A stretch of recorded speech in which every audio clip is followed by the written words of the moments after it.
So, it is time that we start off with the Realty Plus Excellence Awards East 2023. I am your host Anurima and I will be with you throughout the award function throughout the evening.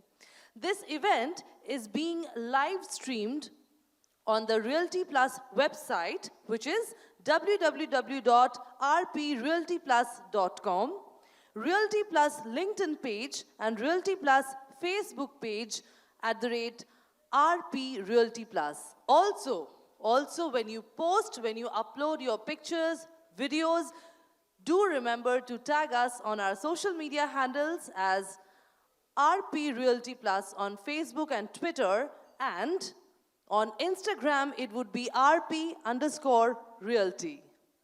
So, ladies and gentlemen, it's time that we start off with a brief introduction of Realty Plus. Let's have a look at the audiovisual. Some people are born to show the world which path to choose in a crisis. Some brands are born to do the same. And during the times of challenge, the stalwarts of Indian real estate industry have chosen to do just that by showing others the way to finding opportunities even amidst a crisis.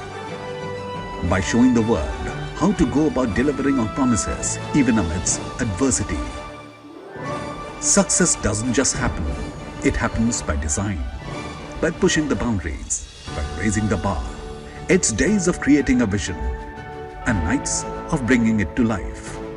Knowing that pictures are worth 1,000 words and every word makes a difference.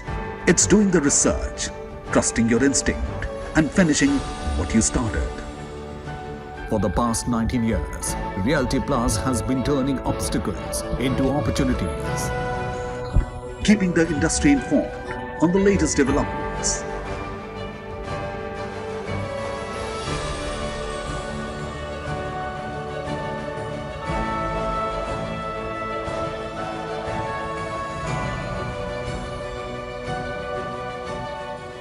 Innovating to inspire debate and discussion.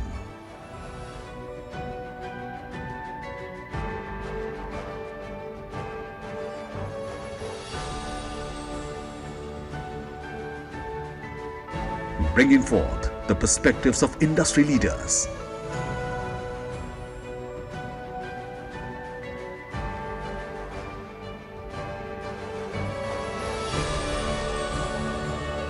Honoring hard work and achievement.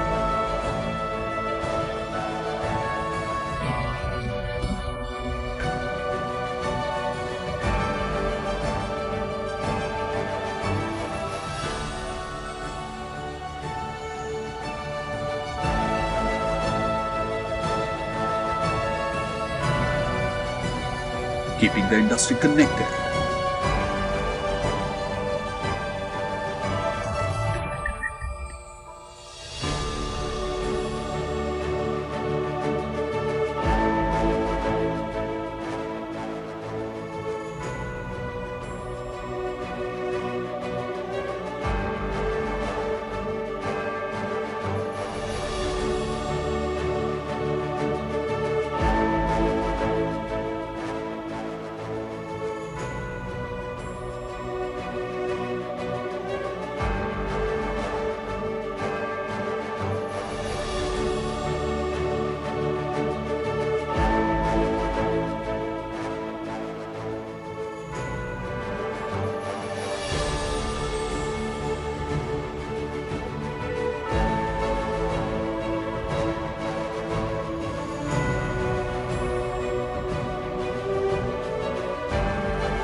This is what we are built on.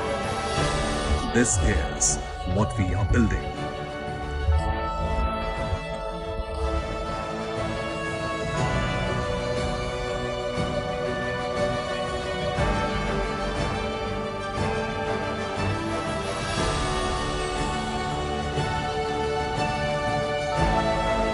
We are Realty Plus and we lead the way.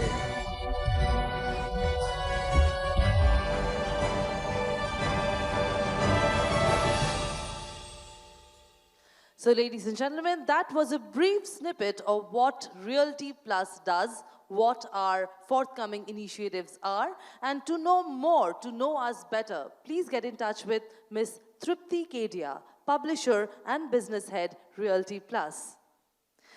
Ladies and gentlemen, this particular evening, this day would not have been possible without the active support of our partners. So I'll take this opportunity to thank them all. Please put your hands together and keep roaring the auditorium with your claps as I name them.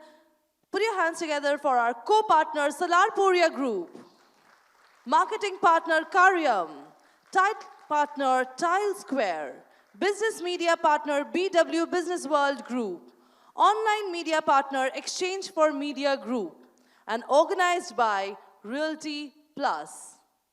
Thanks to everyone, and especially my audience, because this would not have been successful without your presence. Now moving on, ladies and gentlemen, I would request the welcome address to be presented by Dr. Anurag Batra, Editor-in-Chief and Chairman, Exchange for Media and BW Business World Media Group. Let's have a look at his journey.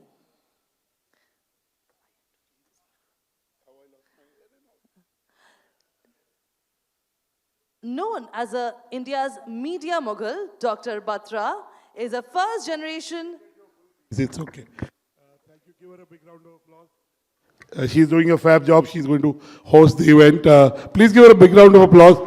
अभी clapping पे GST लगा नहीं है और chances भी कम है. Thank you, sir. I think some men don't need introduction. They are so much of energy themselves. Yeah. Give him a huger round of applause, everybody. Thank you. First of all, my gratitude to all of you and really the stalwarts of the business world in Calcutta are here. The creators of icons and iconic buildings and landmarks and communities are here. So really, I don't want to stand between you and all the winners. I just want to say that Tripti and Sapna do this in every city. They invite me for in every city. I'm not able to come to every city, but when Tripti called me and said, would you be able to come to Calcutta? I said, I'd be happily wanting to come. You could have charged me to bring me to Calcutta. I've come after 4 years. It's a city I love. It has a certain character, and I think Mr. Harsh Neotia was able to sum that up well. And I was reading an interview, I prepare. It may not seem like so I read, maybe you were having dinner with your son, Parthiv, at Indian Accent, and it's an interview where you talk about how when you were growing and you went to La Martiniere, everyone was from service backgrounds or middle class backgrounds, and you enjoyed sitting on the floor and eating a meal, and come to a time where experience at Indian Accent has become, it is an experience. I take all my expat guests there and they love it. And also it's more palatable on their stomach. It's a little toned down spices. But Calcutta, I was telling sir that I started coming to Calcutta 26 years back. I used to work for a company. And then I remember I used to meet Mr. Rajiv Kaul, and he would tell me Eastern Bypass will develop. So I used to, of course, he's a very wise man. And I would believe him. But over the last 15 years, I've seen how Calcutta's landscape has changed. We started Realty Plus almost 19 years back. I started my career in real estate and then came in media. Poonam, I came into media much later then. And when I got a little settled in media, I started Realty Plus. I can only say when I come to Calcutta, and I was listening to Mr. Junjunwala in the conversation just before the break, and he was talking about how Calcutta has changed because we're developing better infrastructure, which is better roads, more car parkings, because the aspiration of people has gone up. And I remember I was 4 weeks back, I got a call that Mr. KP Singh wants to meet me. And I said, why not? Why would I miss an opportunity to meet 93-year-old Mr. KP Singh? And I met him. Mr. Neotia, Mr. KP Singh will be 94 soon, in a couple of months. And he sat down, he's a tall man like you, always looking down on people. I mean, not metaphorically, in this case, literally. And he sat down and he talked to me for 90 minutes, and it was a master class for me. And he was telling me how he started his father-in-law's company again in 1988. And so I asked him at the end of the interview, Mr. Singh, are you still hungry?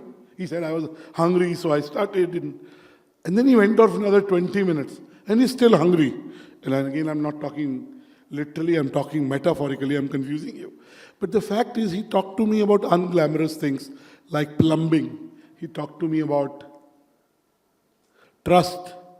He talked to me about roads. He talked to me about car parking. He talked to me about master plan. And he talked to me why a conversation of the quality of living, including the air, why green forests are important, why they built whatever they built in around the DLF Golf Club in Gurgaon, and why does it the same flat sell for $5-6 million up till $10 million, where half a kilometer away the same flats are selling at 40% lesser, similar, not same, and how greenery and quality of air is important.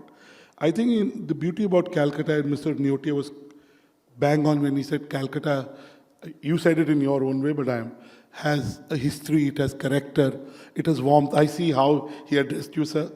Bhaiya, aap kaise hai? There is a certain warmth in that, right? So I think Calcutta is a city I love. Of course, everything is getting upgraded. I hope the relationships get upgraded too. They become deeper, warmer, more genuine. And I have seen three things happen post-COVID for the real estate sector. I will stick to that.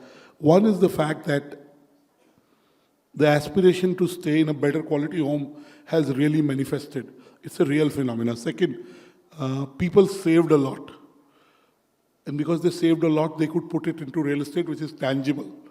We've seen the stock market going up and down. So real estate also has, in the last 18 months, itself has appreciated. So they saw it appreciating, so they don't want to miss the...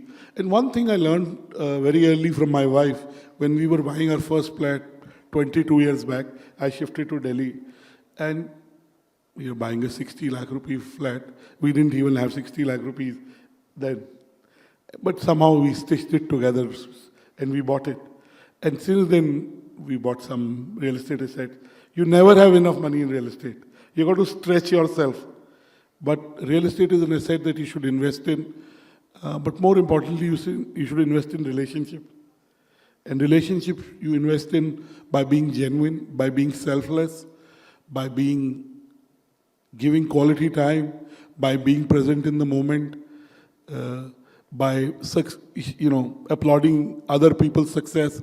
Because I am a Hindu, I believe in things are predestined. मेरे साथ जो होना है वो तो होना ही है. It's all, there is a prarabdha. So why should I get jealous, worried, envious? I think I can't say I'm 100% away from these things, but I've minimized them to a lot. And I keep saying that after COVID, I really believe in this and I try and practice. I've called the people with whom I've sent legal notices to and said, let's meet for dinner. And I have no motive. I don't want anything from them. I just want a good relationship so that when we are able to meet, we meet well. I have no angst. They should have no angst. So I say that we shouldn't complain. The 3 C's we should away from. We shouldn't complain. We are blessed. I feel I'm blessed. Whatever I started with and where I am really blessed. I still have my parents' blessings. My children are doing well. I think that's the biggest gift. So don't complain. Second is don't criticize. We are in the media. So a little bit constructive criticism is okay, but as individuals criticizing others, you don't even know people's complete story. You don't know what they've done to be able to come where they are.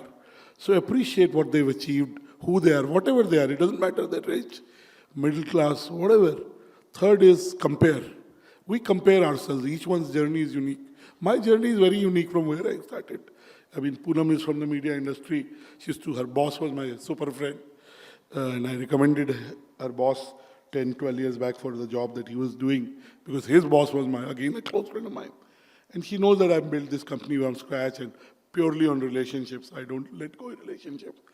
But each one's journey is, we shouldn't compare. My journey is my journey. So stay away from criticism, complaining and comparing. And Mr. Neotia, and I today met Rahul Todi after a long time. I met him maybe 12, 15 years back for the first time. Anuj, I actually met you 25 years back. Now I remember. Yeah, Anuj had told me to meet you guys. Right? So, yeah, and I met you more than 20 years back. And I keep saying three H's, which all of you, sir, you're here and you're such a stalwart both in what you achieved. And I saw Mr. Jhunjhunwala was also very reverent and respectful of you. So clearly there is something about you that people respect. And I'm going to find out what. But I keep saying the three H's that matter are, one is help people and help without expecting. It's very tough, but it's not impossible. It's like दान. दान देते हुए ये थोड़ा होता है कि कुछ वापस चाहिए. You're giving whatever. It can be giving to people you know, people you don't know. Second is, I hope, I always believe tomorrow will be better than I ate only 16 Golgappas at Russell Street. Tomorrow will be 24. So it will be better. I am hopeful. And third is humor. Humor in life. We take ourselves too seriously. We should take our work seriously, I'm not saying. But humor is a very important part of life. You can't take, if you can't crack a joke on yourself, then you're like, you should be able to crack a joke on yourself, your friends.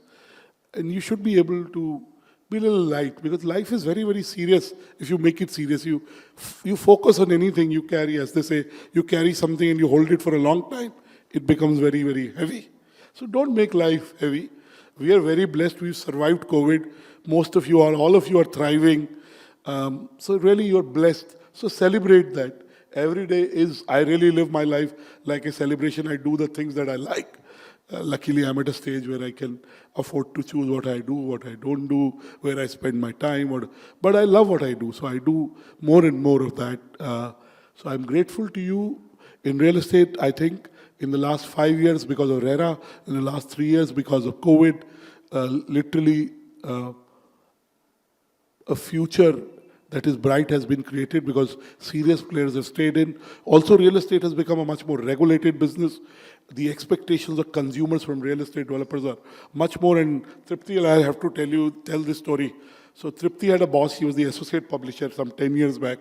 For the last 9 years, he is the publisher. So it has to be 10 years and plus. So her boss, Atul Sharma, and she were in Pune. And they were both calling me, and I keep my phone away. And finally, I took the call at 4 p.m. They would call me at 2, 1, I don't know. And they were both laughing. Sir, we were very happy today. Notice, sir, you sunna. They said, we are very happy. They were in Pune. I don't know the name of the person, but Tripti can tell you.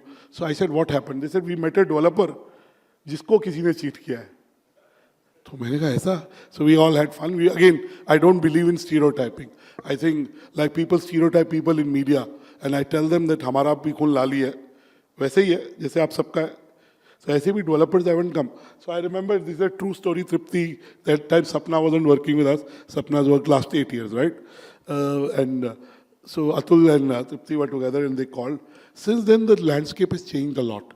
I think, as Mr. Jhunjhunwala was saying, more serious players have stayed on. The quality of delivery, the timelines on delivery, the compliances, the expectations of customers, customer service, right pricing, marketing has become very, very important. And more users are buying homes, at least in residential. So really it's an exciting time. In COVID, people wrote away offices. They said the office space is over. Office spaces have become even more interesting. We are about human beings. Like we could have done this on Zoom, not call Mr. Neotia here, but he's here. Not call Mr. Todi here, but he's here. So point I'm trying to make is that real estate is reviving, it's rejuvenating, it's thriving. It's the only real sector. And everyone who is in real estate has a certain DNA. Real estate sabke bas ki baat nahi hai. There is a DNA. I mean, like media ka ek DNA. It doesn't matter whether you run a 100 crore company or a 1,000 crore company or a 5,000. There's a certain DNA, right? So every business has certain DNA. You can only do it real estate if you are really a visionary, because you have to acquire land early. You have to be very giving when you work with authorities, literally. But in general sense, you have to be very giving because you're planning 10, 20 years. I don't know when Mr. Neotia acquired his land and so on. But must have been when, wherever he acquired land, people would have told him he's paid much more. Also, finally, real estate is embracing technology. customer service. So it's a business that will attract much better people as professionals because the people you're selling to demand a certain kind of service. But at the end of the day, it boils down to the quality of what you've built, the quality of environment you've built. And there are enough people to pay premiums. You take a city like Pune, you take a city like Hyderabad, you take Gurgaon. In Gurgaon, there is no slowdown in luxury housing. Who says? There's no slowdown. Every day, huge number of luxury homes are being sold, whether it's plots or whether it's apartments in DLF or other branded residences. So really, it is the most exciting time in real estate. And again, Durgapur is coming up. Similarly, there is a greater Noida. I mean, the Jewar airport is coming up. Imagine what will happen to Noida in 10 years, right? And finally, a lot of real estate developers have realized that real estate is very local in the way the needs are of the consumers. So finally, you're seeing that real estate developers who had 15 years back ventured, somebody from Delhi, okay, I'll take a name, DLF had gone to Bombay. They realized they're better off doing only Delhi, Gurgaon. They understand Delhi, Gurgaon. They're able to, also getting clearances are very important. So cultural nuances. But real estate is the only real sector. It is being driven by real demand. You have to create icons that are really, really game changers. I don't want to use the word game changer in you built a retail asset very early, which really made you popular, right? I mean, you did a lot of things. So you have to be very, very futuristic. Also, the scale is changing. And let me give you an example of Kuala Lumpur or Jakarta. They are not building for 5-10 years. They're building for 30. Look at the KL airport. It was built 15 years back. It still has excess capacity. Look at the Delhi airport. It is already kind of stretched out. So whatever you build, you have to build at a scale for the next 20, 30 years. You got to be real long term. And all the developers represented in this room are, the next few months look tight, I must tell you. Even in consumer, if you look at October, November, December numbers of consumer durables, they were weak. The Diwali wasn't like it was. There is a K-shaped recovery in economy.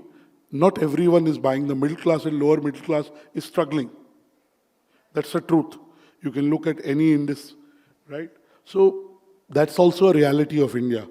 But even in the winter of funding, winter of investment, India does very well.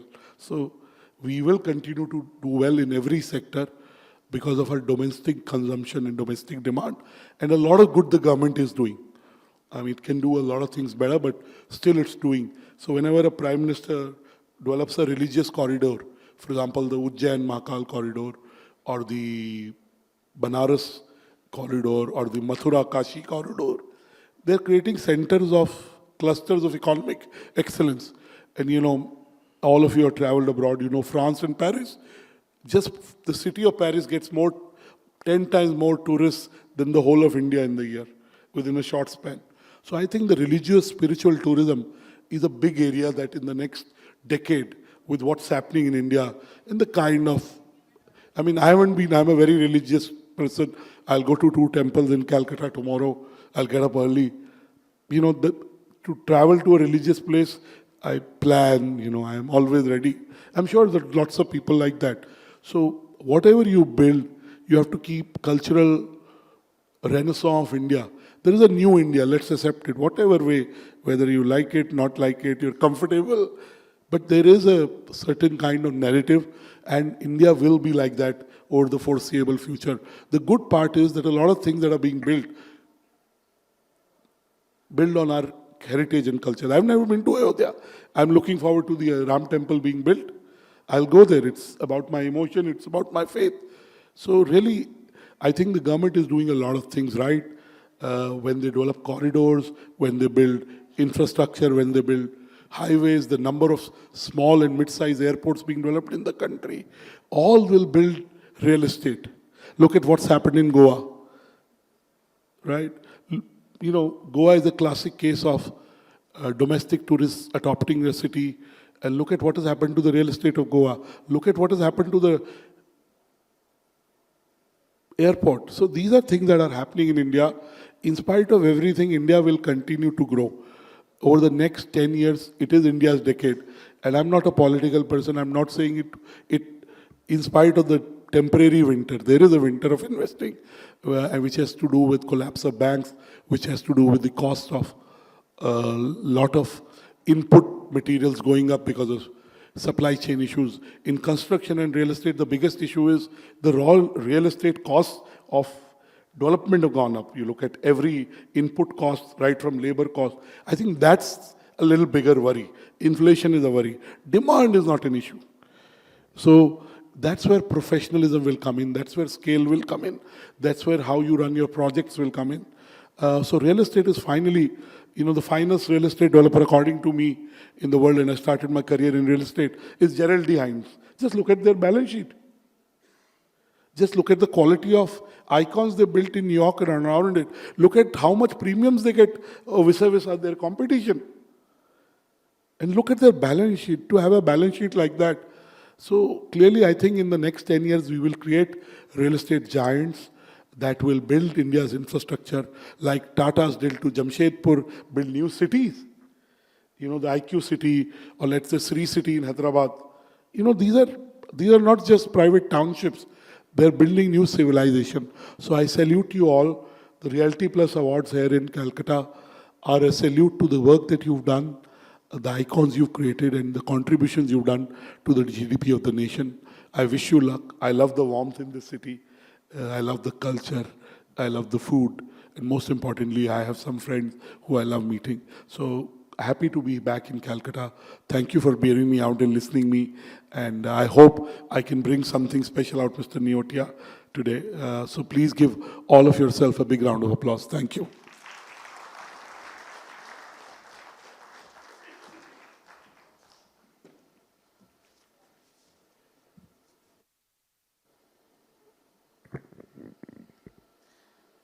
Thank you so much, sir, for this invigorating opening speech. And now, ladies and gentlemen, let's move on to my next speaker.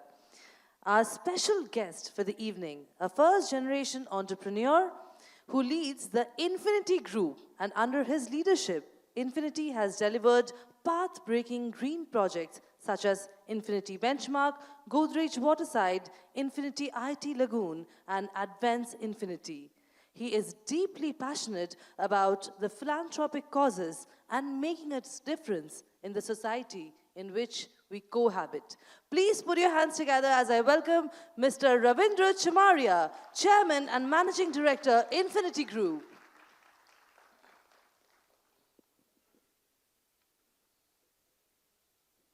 Welcome, sir.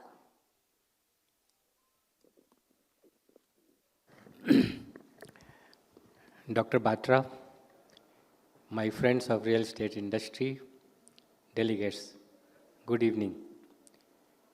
First of all, I would like to congratulate Realty Plus to organize such a great event. It has been a very interactive session whole day, and everybody has benefited by interacting. Dr. Batra has spoke about the real estate industry and the time the real estate industry has come. According to me also, the time of real estate industry is there.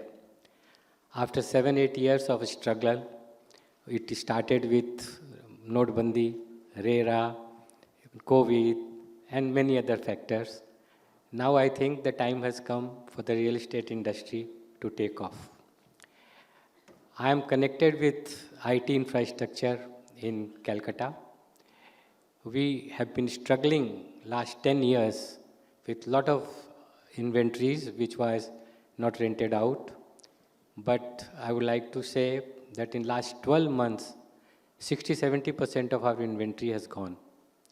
And COVID has played a big role as far as the IT industry's development in Calcutta is concerned. We started IT infrastructure in the year 2000. And the idea was that the talent is here, so the IT industry has to grow here. Somehow or other, from 2000 to 2010, it worked very well. But then, whatever the reason was, the IT industry started shifting from here and went to Pune, Hyderabad, Bangalore, and other places. And the talent also moved. We all know that the 20% of the IT industry today is from Bengal. The talent is from Bengal. And most of the places you have now Bengali colony, whether Hyderabad, Pune, Bangalore, all other places. In COVID, what has happened that a lot of people came back home just to look after their parents or be with the family and what's on. And then when the COVID was over, the work from home also started in a big way during the COVID and after that. And then they realized that if it has to be work for home, it has to be 3 days a week to the office. Why can't we do it from Calcutta itself or from Bengal itself? So a lot of companies started looking at Calcutta. We have been, dealing with many companies which has newly come to Calcutta, although they are all known big companies. Even Infosys started their campus just now. We gave space to Mindtree, which they came for the first time. The company from Hyderabad, Persistence, is coming now. We gave to L&T and Gensar or many other companies which has big presence outside, but the first time came to Calcutta. According to me, in last 1 year, at least 2 million square feet has been rented out or sold to IT companies, which may not be big as far as Bangalore or Hyderabad or Pune is concerned, but it's quite big as far as Calcutta is concerned. I see there will be a shortage of space by end of this year. There will be no space left for IT industry. And even if somebody starts new development, it will take 3 to 4 years' time. So we are really in as far as the IT infrastructure and industry is concerned. And in West Bengal, IT is quite a big thing because the industrialization is slow, and if IT comes, there are a lot of other ancillary units will come. As far as if you talk general real estate, as I was saying that we have struggled 7-8 years, it was a highly irregulated industry. Now it's more and more regulated industry. All the problems are over. The brandings are there. People are, trust has come back into the system, and the time has come to take off. But the thing is this, that this industry is also changing. If you start with IT, we started with just simple, good buildings, smart buildings. So our brief was, let's do a smart building. Then came, let's do a green building. Then came, let's do furnishing. Then came, let's do co-working. Then came, let's do fully serviced office. So like that, it has evolved. Now today the trend is that people want fully serviced office. So from just an IT bare shell, we have traveled to the fully serviced office. Similarly, in real estate, it's from the office, retail, or residential. It's now moving towards many other products which has come. Last 4-5 years, we have seen so many warehouses has come. So huge investment has come in warehouse. Similarly, there are products now coming which has a great potential, like old age home. Now it's a very small numbers of old age home in India, but I personally feel that it will grow like anything. 15,000 people every day crosses the retirement age in India. 15,000 people every day. So there's a huge market waiting. Somebody has to do it. It has started already. We have also done a small 72-room old age home in Diamond Harbour Road at Ibiza. And we feel that there's a huge market. Not only old age home, like, co-working has started. Similarly, co-living. Similarly, lot of hospital chain wants to establish even hospitals in Calcutta, and they are looking for investors, they are looking for real estate people to give them build-to-suit hospitals. Similarly, build-to-suit schools, co-living. So there are many new products which are coming, and there is a huge potential for those new products in India, also in Calcutta. So basically, I'm very optimistic. I feel that the struggle is over and we are ready to take off, and we are in for a good time. Thank you very much.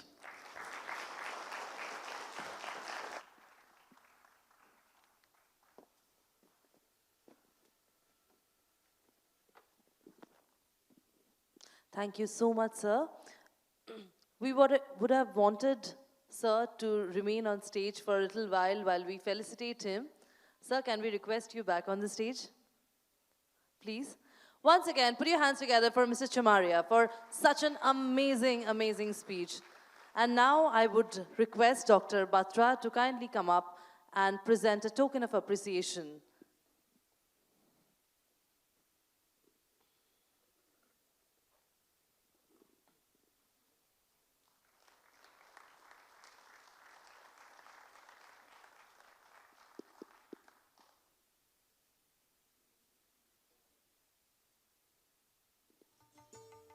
Thank you, both of you gentlemen. Moving on. Next, I'm going to invite a guest on stage for a conversation. And of course, we'll be having the extremely enigmatic Anurag Batra with us. But who is this special guest? Let me give you some clues. He is definitely a real estate entrepreneur, but he is also a connoisseur of art. Ladies and gentlemen, he is the chairman of Ambuja Neotia Group, a recipient of YPO Legacy of Honor Award. He juggles many hats with equal elan. As chairman of Ambuja Neotia Group, he operates across the spectrum of real estate industry. He is a member of India Design Council, IDC, and Indira Gandhi National Center of Arts, New Delhi. He is the chairman of National Institute of Technical Teachers Training and Research, Kolkata. He heads the Jnana Pravaha, a center for cultural studies and research in Varanasi, as its chairman, and also serves as the honorary consul of Israel in West Bengal. Please put your hands together as I welcome on stage none other than Mr. Harshvardhan Neotia, chairman, Ambuja Neotia Group.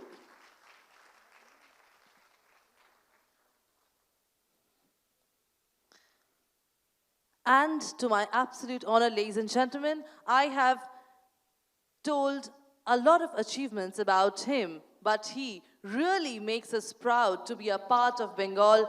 He is Padma Shri awardee. Please put your hands together once again for this enigmatic man. And in conversation with him, we have Dr. Anurag Batra, Editor-in-Chief and Chairman, Exchange for Media and Business World Media Group. To both of you. Good evening. It's my honor and privilege to talk to Padma Shri Harsh Neotia ji. Mr. Neotia, let me start by asking, I'm meeting you after 4 years. And I see you've gained health, you've lost weight. What else have you gained in the last 2.5, 3 years post-COVID? Losing weight is gaining health. So what all have you gained? You're already a wise person, a wealthy person. You have almost everything else. But what did you gain in the last 30, 36 months? It was a different period.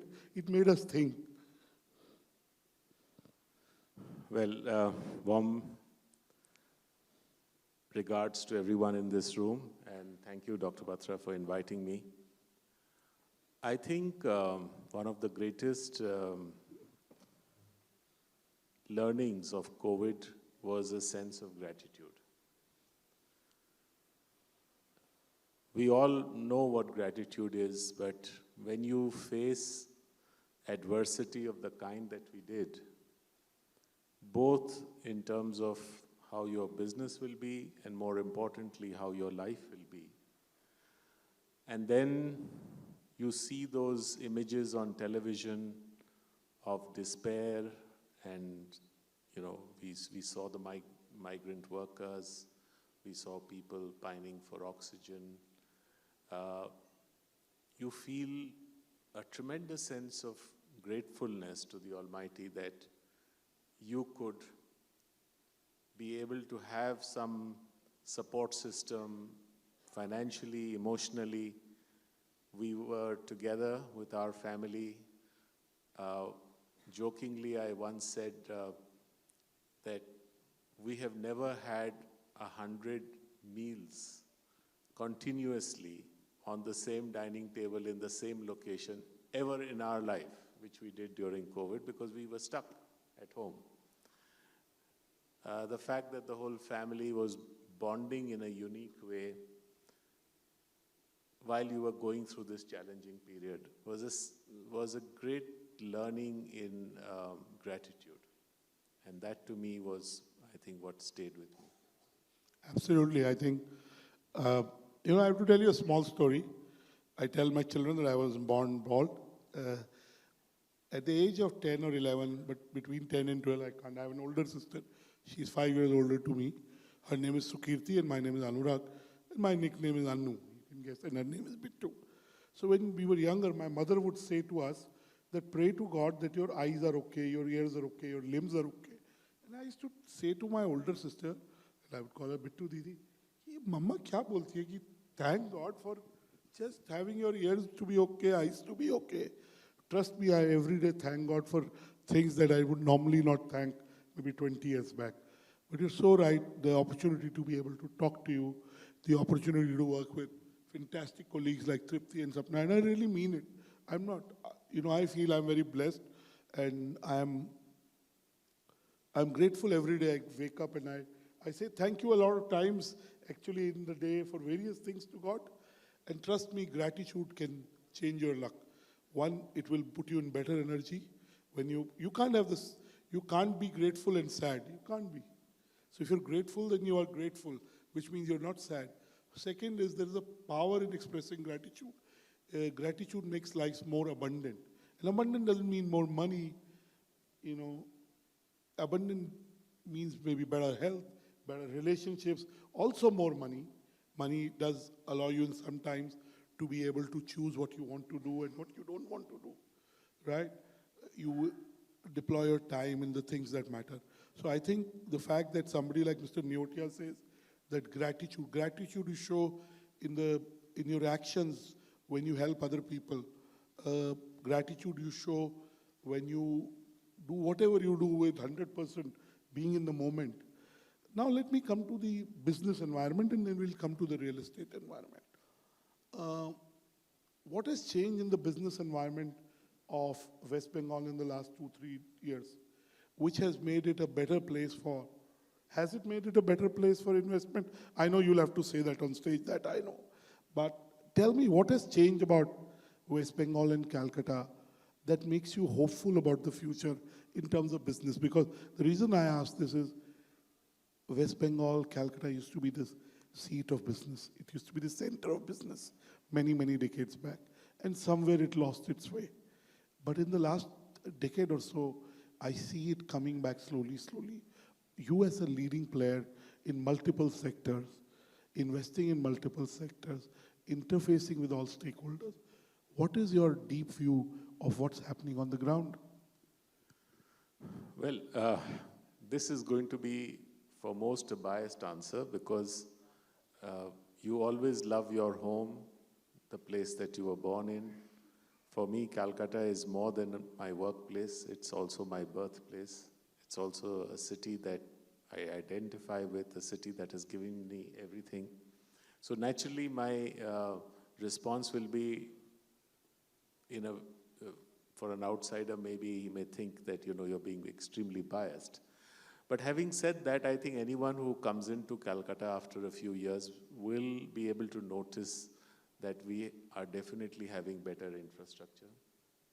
We are soon going to have a very well-integrated metro corridor, almost 180 kilometers of metro railway, of which only about, not even 15-20% is operational today. All of which is going to happen, most of it which is going to happen in the next 2 years. I think it will have a magical transformation to the infrastructure of the city. It will lift off about 25% of the traffic on the road above, and it will also make it eco-friendly. And altogether, I feel that it will transform all. I think already traffic is pretty decent in the city, and it'll become even better. We are also seeing a lot of emphasis on greening of the city, improvement of parks and gardens. Some of them, people quarrel about this, the sense of aesthetics, but that's a very personal perception. But I think it's definitely, we have a cleaner city, a brighter city. I can say it's a cleaner city. And I can say the traffic is better. This is my 25th or 26th year of coming to Calcutta 2-3 times a year. And there are many other international events that are converging. So for instance, our recognition of the Durga Puja as a UNESCO World Heritage cultural sort of event is going to position Calcutta in a dramatic way in terms of international tourism. We recently got an international award for cultural tourism in the state. And there's a lot of far-flung areas that are getting developed because of better road connectivity. Road travel, which used to be a nightmare in most parts of India and certainly in parts of Bengal, is now increasingly becoming a pleasure. And I believe that I haven't done that road route personally, but my colleagues have done it between Calcutta and Siliguri, which takes 12, 14 hours, will come down to 8 hours. And this is going to be magical to the way people will move around the state. So all in all, I think infrastructurally we are improving. But I think the most important thing about Calcutta is the way its heart beats. And, you know, we often look at the hard infrastructure and get distracted by, I don't think cities are only about the physical. I think the cities are about the soul, the imagination, the creativity, the empathy. I think in many senses, Calcutta is one of those cities where you are more important for what you do than if you hold an important post or if you have a lot of money. You go to any gathering in Calcutta, and the chances that a school principal or a painter or a writer will attract more attention than any minister or any extremely rich businessman. There is an irreverence, in a sense, to material achievements. In a sense, it is also a little problem because at times we give too little importance to it. But in another way, it's very endearing because, I mean, life is not all about money alone. You said there's a non-challenge attitude, I heard. Yeah, you telling Tripti or Royal, they ask you. There's a sort of non-challenge to it. You don't mind spending an hour discussing how a football match went last evening, which has no consequence to your life or anything else, but the involvement of everybody in that discussion is phenomenal. Now, somebody may argue, and I think a lot of businessmen do, saying this is complete rubbish, waste of time, etc. No. But I don't know, maybe because I've lived here, I've grown up here, I kind of find that very fascinating and interesting. And I think it adds a texture to human life, which makes it so much richer and so much more vibrant and so much more endearing and so much more warmer. All of which I feel is an important aspect of the soul of the city. Absolutely. And there is research after research that's shown that cities that have more art and culture also have higher real estate prices. By the way, in any city where there is more appreciation of art, I know you're a big art aficionado, the real estate prices go up. You can Google it, the Harvard studies, the Stanford studies, there is empirical data, so it's not just somebody having a gut feel. But Dr. Batra, I want to pause here to say that it's irrelevant whether the price goes up or not. I think it adds texture and quality to life. Absolutely. I think that's important. Let's leave it at that, because even if we find in sort of everything that makes that quality better necessarily a commerce, it's not so. Why should everything ultimately... No, I'm just saying there is a possibility. There is a function and a Yes. possibility. After COVID, we know, I mean, I'm not as big an art collector, but in my own way I am. I've heard about your car. But I have collected out over the last 10, 15 years. And I do it because a lot of people say, oh, we want to buy it. Not for selling. I like it, I bought it for myself. And I was telling Boria, I met him, and I was telling him, I share my birthday with Sir Donald Bradman. I'm a quizzer, so I ask anyone who asks me birthday, I tell them I share it with the world's greatest cricketer. This is Sachin Tendulkar, which he is, but it's his humility that he says Sir Donald Bradman is. And Boria gave me a bat today, which is a Donald Bradman. I mean, he gave it to me for 10 minutes. I'm going to steal it from his home one day, but I now know where he lives. But the fact is, I told him a story. Sir Martin Sorrell was coming to India, and I was the #1 advertising marketing. That's what I started with. And he gave us an opportunity to host him, so I did research. And he loves 3 things. He loves cricket, he loves art, and he loves mutton. So there was a Delhi Daredevils first year. So there were 3 large bats painted by big artists, and I bought 3 of them. I said, 1 I'll give to Sir Martin Sorrell, and 2 to other friends of mine who are also speaking there, big journalists and editors. But I got greedy. I gave the 1 to Martin, and I kept the rest 2 which are in my drawing room. So I do it because I like it. Music, art, books, there is no value to it. You do it because it gives you a deeper sense of meaning. Now let me shift to real estate. You've been in this sector for a while. You have presence in almost all formats, right? Now you have a large hotel also. What's happening in real estate? We heard from Sir what's happening. Every sector is, whether you take logistics and supply chain, warehousing has become so important and big and, remunerable, and the returns are very healthy. Retailing is back with a boom. Office spaces are reinventing themselves. Co-working, residential, the offtakes are huge. Luxury housing is growing. Industrial townships are coming. So every part of the real estate sector seems to be doing well. What is your take? And what looks good from the surface, we need to be cautious about. Can you take us through this?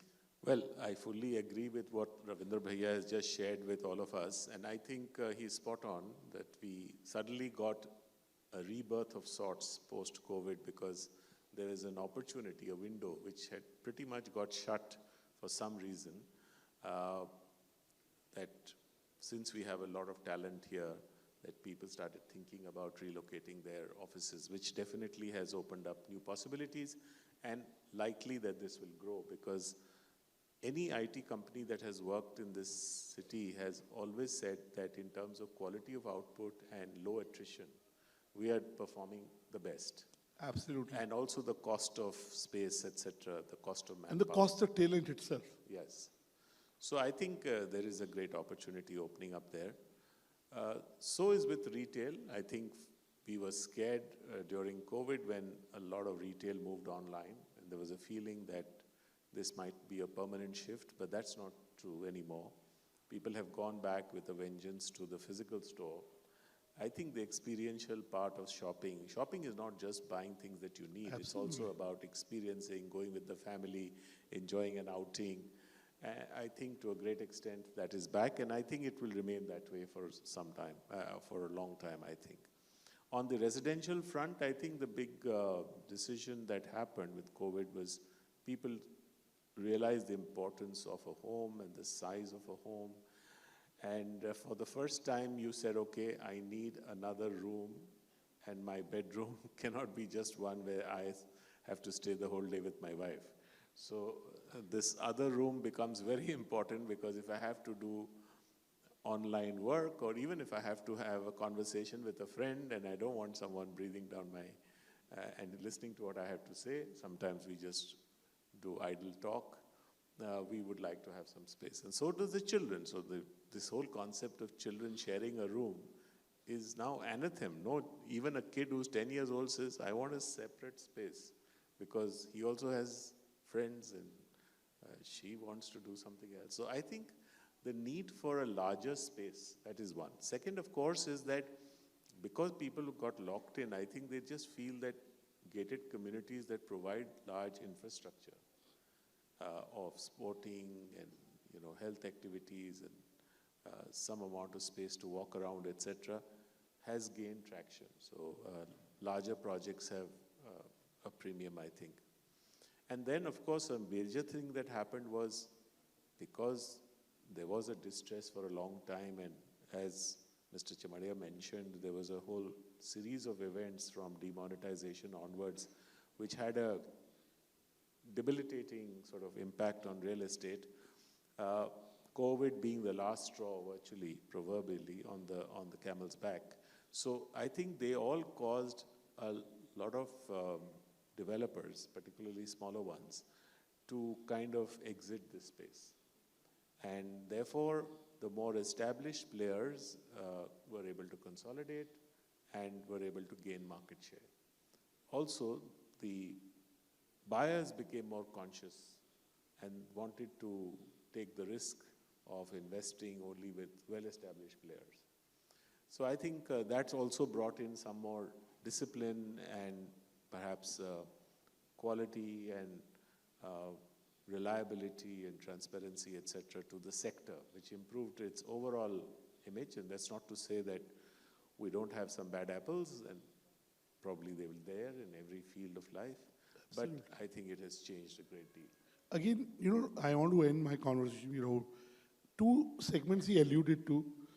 Chamaria Saab talked about student housing.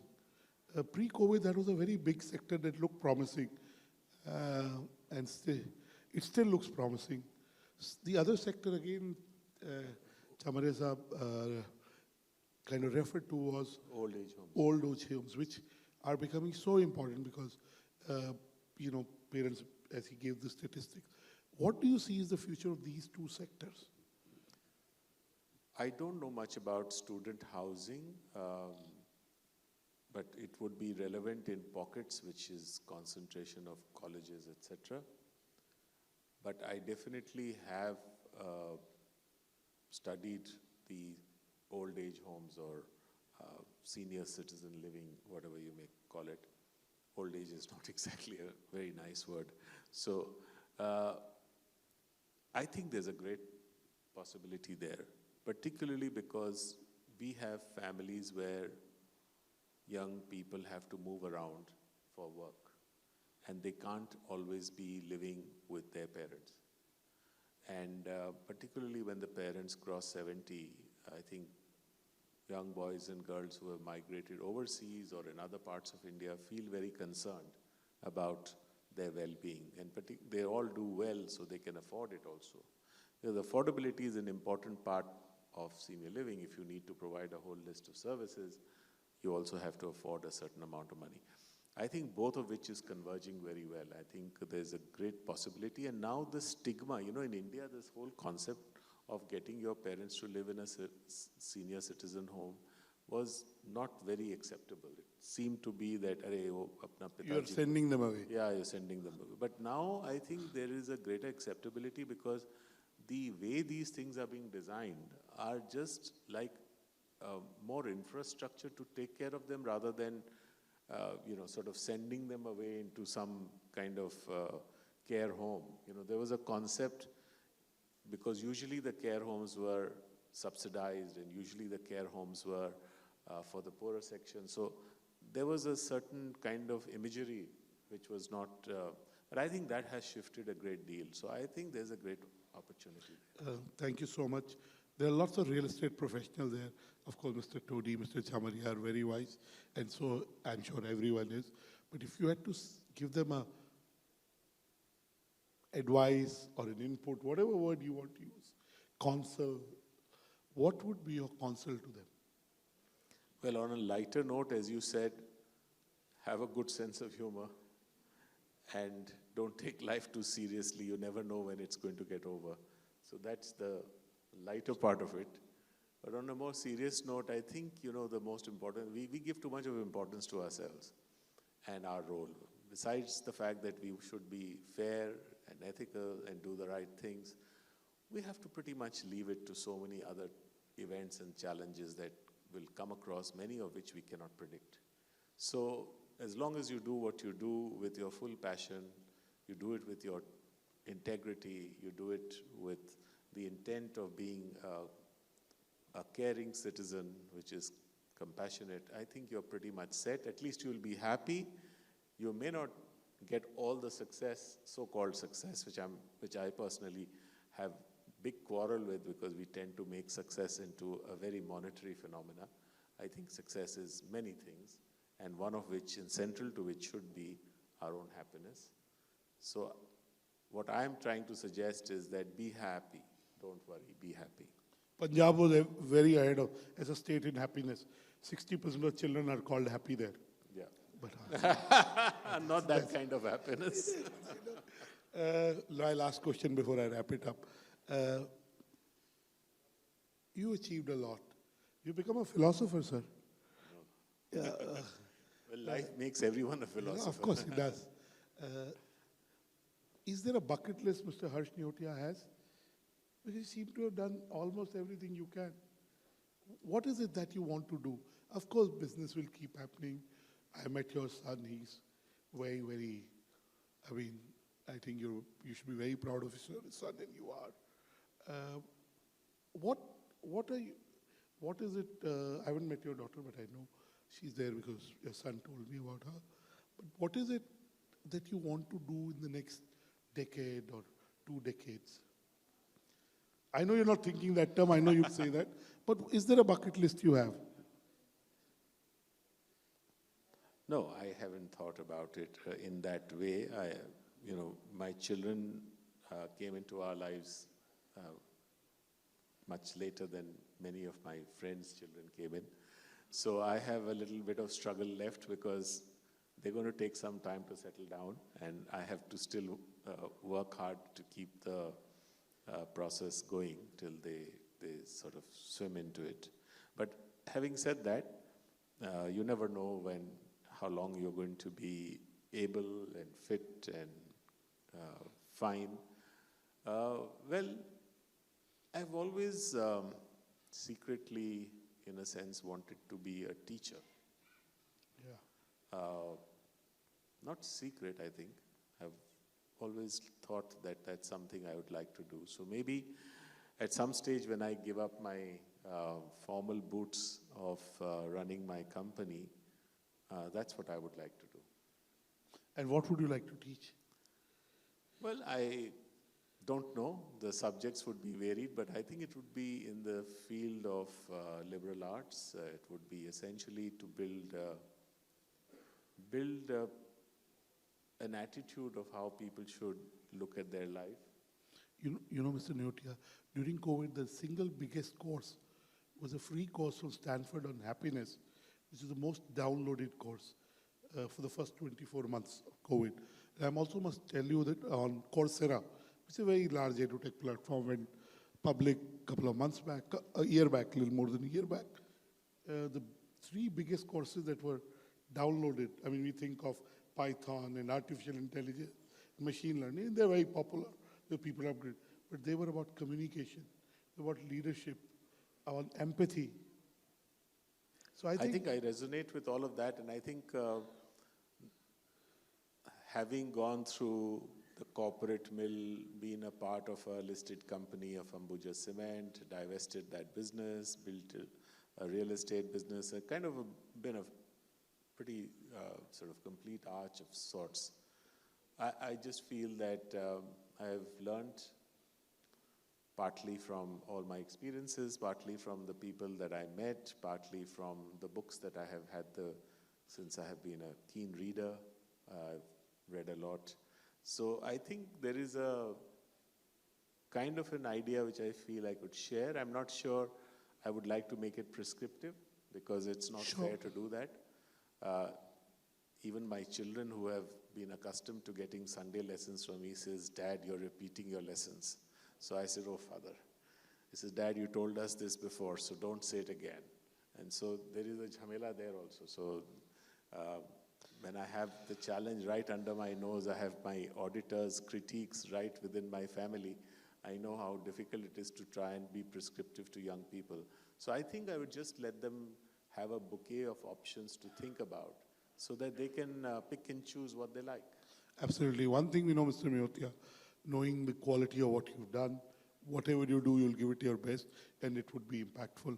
On that note, please give a big round of applause to Mr. Neotia for being thought-provoking and authentic, and he is a tall man, okay, in every aspect, metaphorically speaking. So thank you. Enjoyed chatting with you. And by the way, I must tell you, I'm on the board of my alma mater, MDI, which is a business school. I'm on the board for the last 3 years. I graduated almost 3 decades back from that. So if you want to teach at MDI, I think I can, at least I'll take you. And I must tell you that I say that whatever little I've achieved, like he was introducing me how I lost my hair.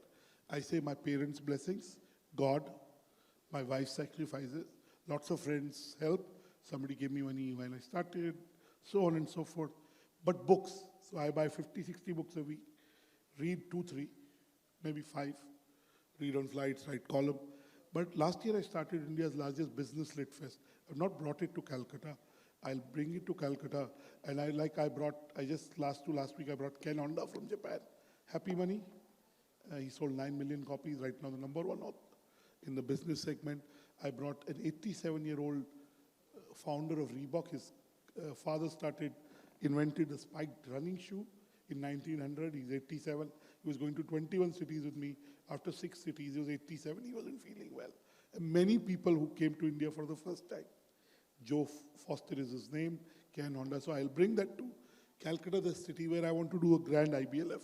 And it's my passion project. It's not, because whatever little I've achieved is because of lots of books I read. And I think I like spending time with books. So I'm sure I'll invite you to be at IBLF and talk to him. Next time you have the program, please allow me to question you, because we need to know some things about you, which I think would be very fascinating to everyone.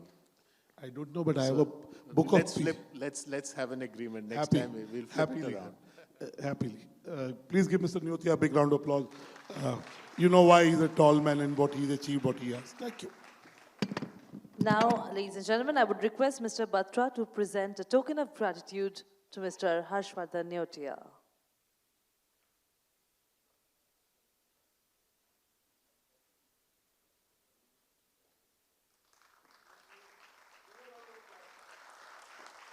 Two very, very enigmatic men from our generation standing together on that stage and inspiring each one of us. And on that very inspirational note, ladies and gentlemen, let's start the red carpet walk for the award ceremony. This is the time when I will introduce our jury members. Who were the jurors and what were their calls? How did they select the winners? Let's have a look at the jury AV.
Alok Tiwari, Senior Partner, Samagra Law. It is my pleasure to be associated with Reality Plus Conclave and Excellence Award 2023 East. I am really grateful for Reality Plus for nominating me as a jury member for the said conclave. Anybody in real estate understands the only thing permanent in real estate is change. The clients or the consumers today are asking for the products which were very much not available, say, a year back. Now the developers or collaborators or builders are very much attuned to these changes and expectations of the consumers.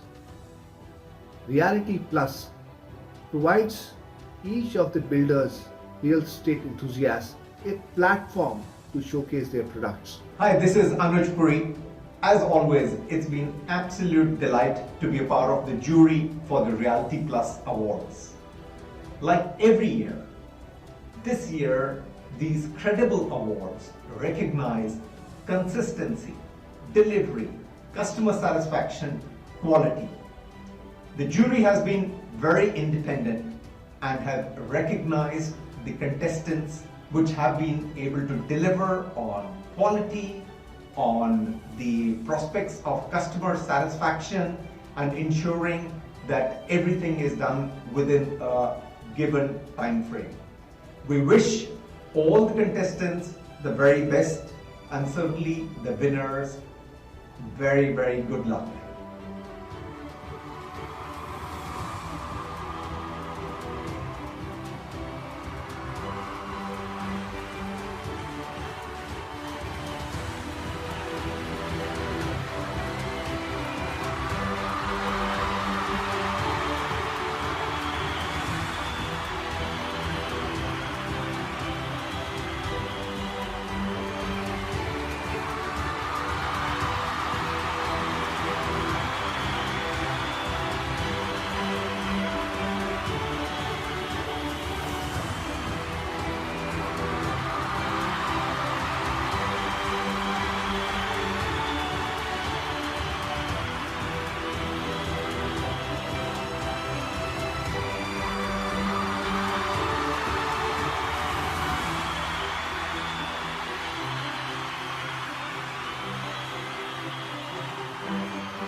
And those were our eminent jurors. Give them a round of applause, ladies and gentlemen, for our eminent jury who have decided your fate today. And I would request all my jurors and all our award winners to kindly stay back till the end of the program for a lovely and memorable group photograph. Now moving on, ladies and gentlemen, to start off with the award ceremony, I'd like to welcome on stage none other than Dr. Anurag Batra and Mr. Abhijit Das, Senior Director, East India, Knight Frank India Private Limited, to join us on stage for the first set of awards.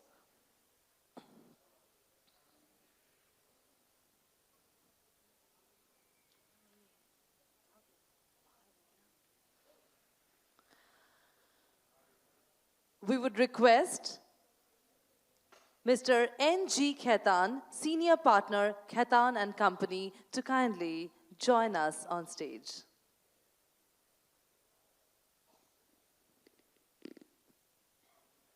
Ladies and gentlemen, this is the 15th Realty Plus Excellence Award 2023 East, where we are going to know who are the present, the future, the hope of the realty industry. And now, moving on, let's look at the first category. And now, ladies and gentlemen, we present the winners of the 15th Realty Plus Excellence Awards 2023 East. Our winners are scaling new heights with dedication and commitment to Indian real estate. The awards are divided into broad categories of real estate projects, developers, architects, interior design, PropTech and co-working, branding and individual achievement. Ladies and gentlemen, we now begin with the first set of awards for the evening. These are the Real Estate Project Awards. First up is the most popular category, Affordable Housing Project of the Year, with 3 award winners. And the award goes to Eden Realty Ventures Private Limited for Solaris Shalimar and Salad Puria Signum Complex LLP for Suncrest Estate. And for non-metro, the award goes to JSB Infrastructures for JSB Springfield. That definitely calls for a roar of applause. And on this note, I would also request Dr. Anurag Batra, who is here with us, to kindly join us back on stage. And ladies and gentlemen, please put your hands together as I welcome Mr. Arya Sumant, Managing Director, and Mr. Kumar Satyaki, Joint Managing Director, Eden Realty Ventures Private Limited.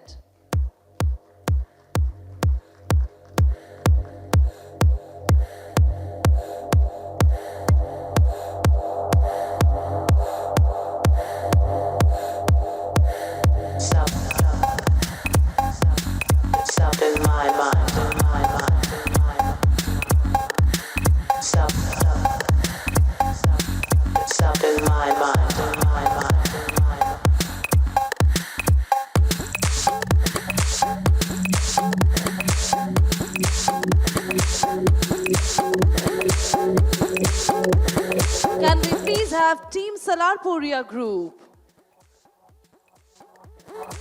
Ladies and gentlemen, Team Salarpuria Group that has won the award for Salarpuria Signum Complex LLP.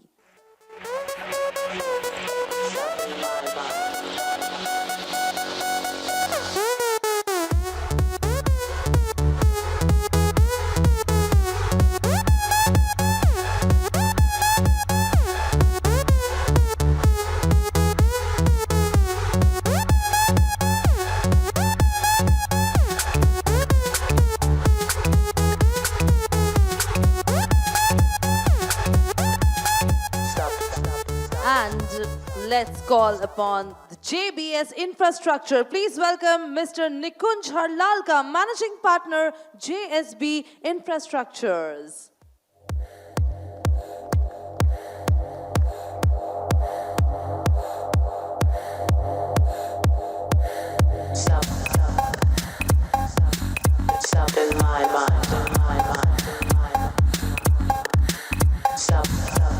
Ladies and gentlemen, they were the three winners for the most affordable project of the year, and give them a real big round of applause. Everybody, please. I said there's no GST on clapping, at least not in Delhi. I hope there's none in Bengal में. तो आप ताली बजा सकते हैं. तीन कारणों से ताली बजाइए. एक तो they say clapping is good for heart muscles. So if you haven't gone for your walk in the morning, it may compensate for that. So only for that selfish reason. Second, when you'll be up here, you'll need the applause. So build up your karmic balance, because if you don't, then, when you get up here, nobody will applaud for you. And third, it's a happy moment. In happy moments, clapping is a way of expressing gratitude. You were listening to Mr. Neotia. So please, that gratitude can only be expressed through your claps. So please do that, because आपको भी जरूरत पड़ेगी तालियों की. Thank you so much, sir. Now it's time that we move on to the next category. And what is it? Sir, we would like you to stay back.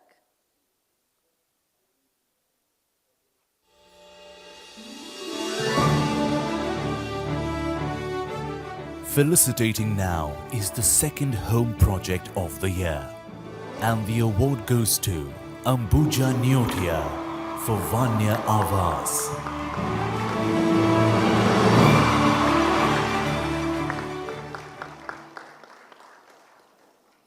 Can we please have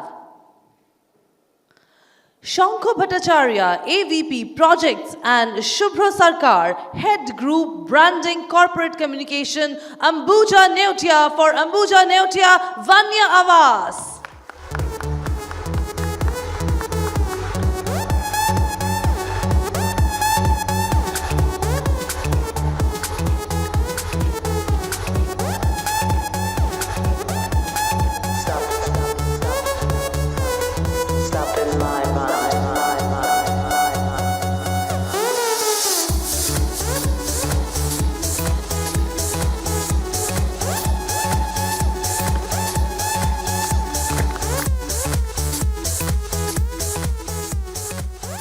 Moving on to our next category.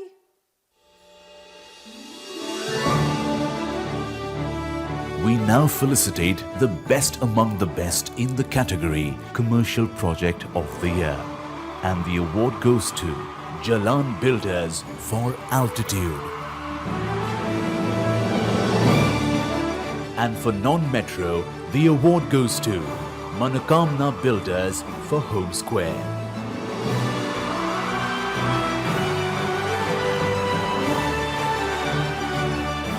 Yes, ladies and gentlemen, the commercial project of the year. And put your hands together for Mr. Brij Mohan Jalan, Chairman, and Pratik Jalan, Director, Jalan Builders.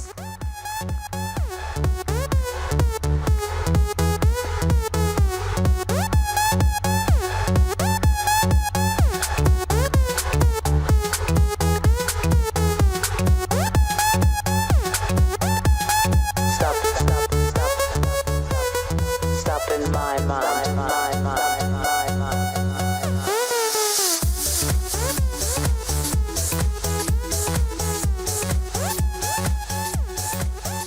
Thank you so much. And can we also give a round of applause to Sahil Chaudhary, Director, Mankamna Builders.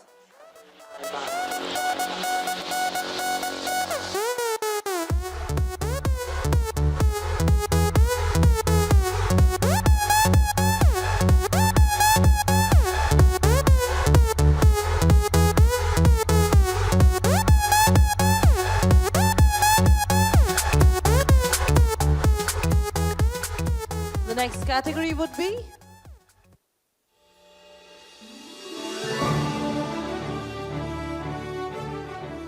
Taking it a notch ahead is IT Park Project of the Year, and the award goes to Simplex Infra Technopark LLP for Imagine Tech Park.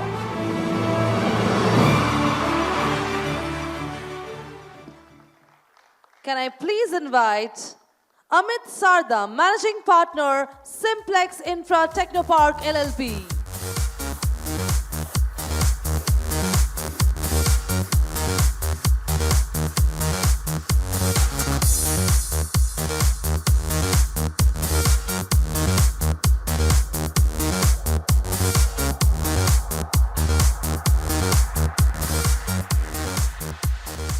The next category, ladies and gentlemen, is really interesting, and let's see what it is.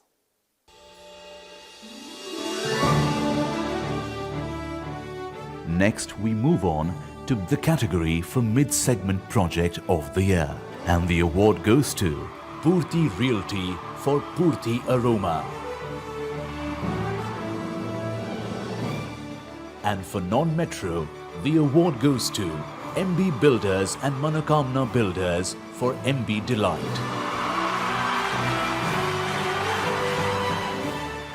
Please welcome Mr. Shrey Agarwal, Director, Purti Realty.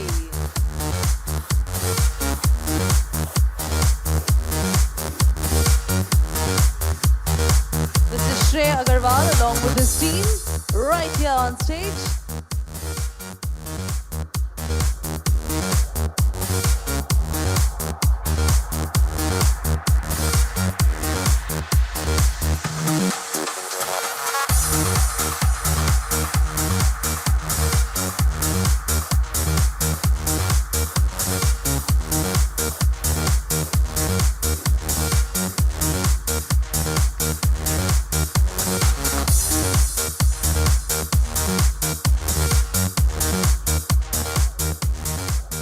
Can we please have Mr. Sahil Chaudhary, Director, MB Builders.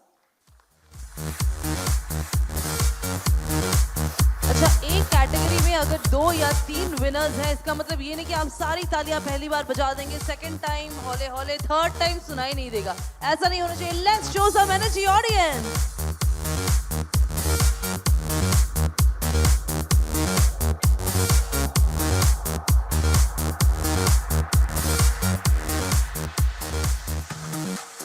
Moving on to our next category. Let's see what it is. Moving on to our next award is the Senior Living Housing Project of the Year. And the award goes to Infinity Group for Jagrati Dham.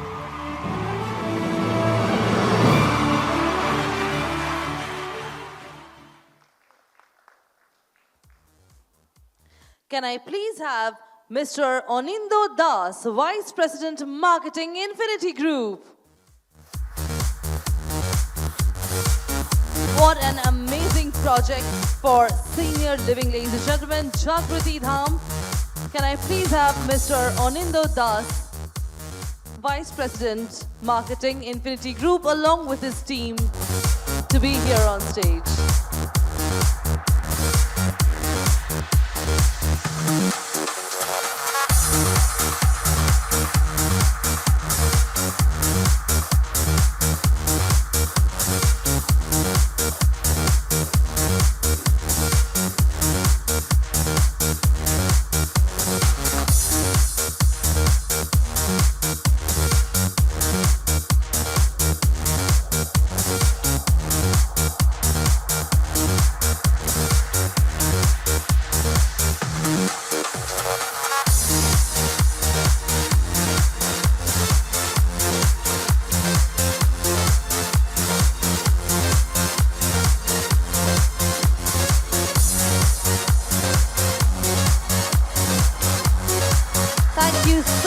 Thank you so much, award winner, and thank you so much, Mr. Khaitan and Mr. Das, for being here with us. I would request Mr. Batra to kindly stay back as I welcome Mr. Shubha Prasanna Bhattacharjee. He is an artist and a painter who needs no separate introduction. He has all our respect and love. Give a round of applause for Mr. Shubha Prasanna Bhattacharjee.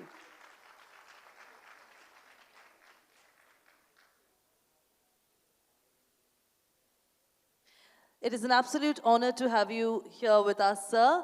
Now let's have a look at the next category. An important category for the interesting times we are in today is the coveted Residential Project of the Year. And the award goes to Signum Group for Winmere.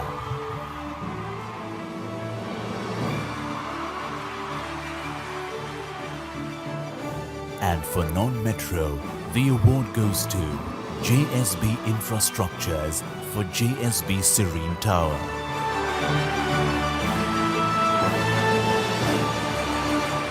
Can we please have Mr. Sandeep Sharma and Team Singham Group?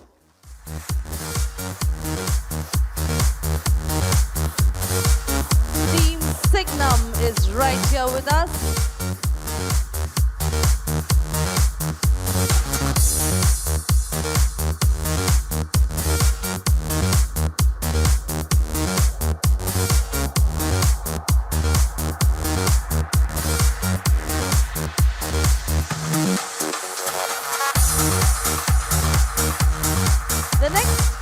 Award winner, ladies and gentlemen, let's welcome Mr. Nikunj Harlalka, Managing Partner, JSB Infrastructures.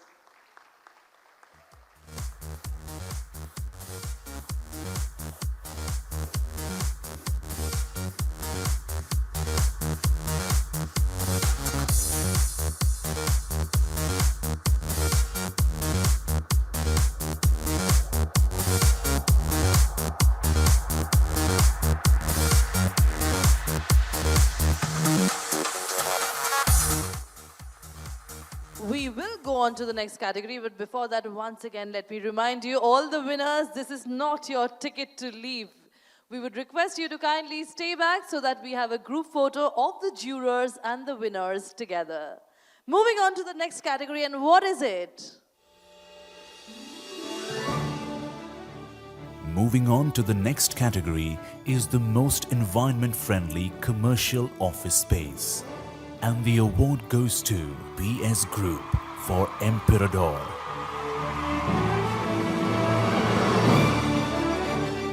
Can we please have Mr. Ajit Bothra from PS Group along with his team?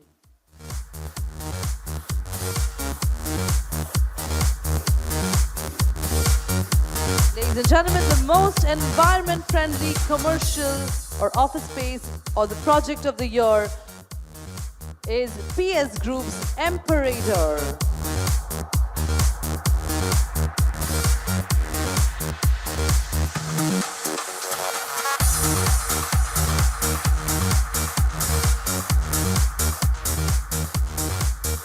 gentlemen, I always believe that a house or a home is not just about sustenance. It is a reflection of your own self. For example, let's say if we go to Mr. Batra's house, we will see a reflection of himself.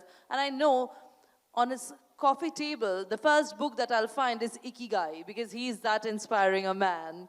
And again, when we go to Shubha Prashna sir's house, there will be a lot of intellectual property, paintings and books, in front of which you should actually act very naive, because you probably do not have half of his talent, none of us have, and will just be mesmerized. And if you come to my house, oh my God, who are the influencers here? They'll all be happy in my house.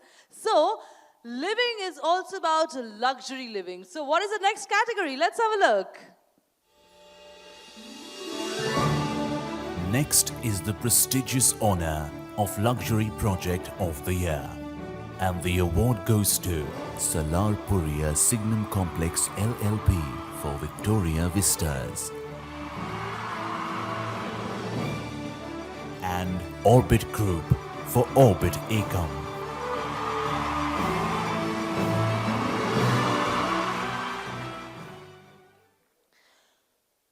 Please welcome our winners from Salar Puria Signum, Team Salar Puria Group once again.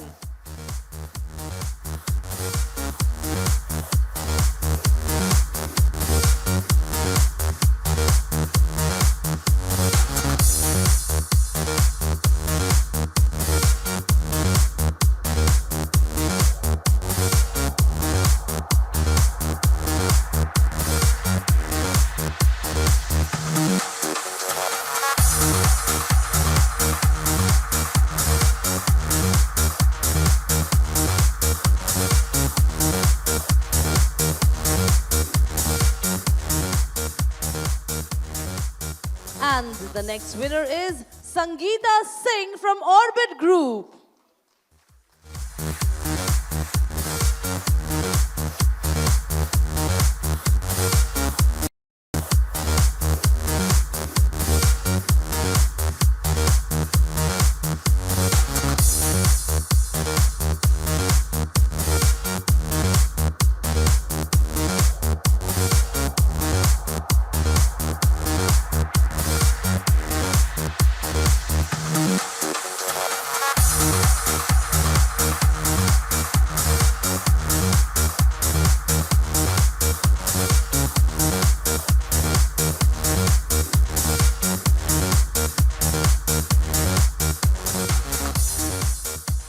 As they say, ladies and gentlemen, how far exactly will you go chasing for happiness? If luxury is not all, we are talking about ultra luxury. And let's see what the next category is.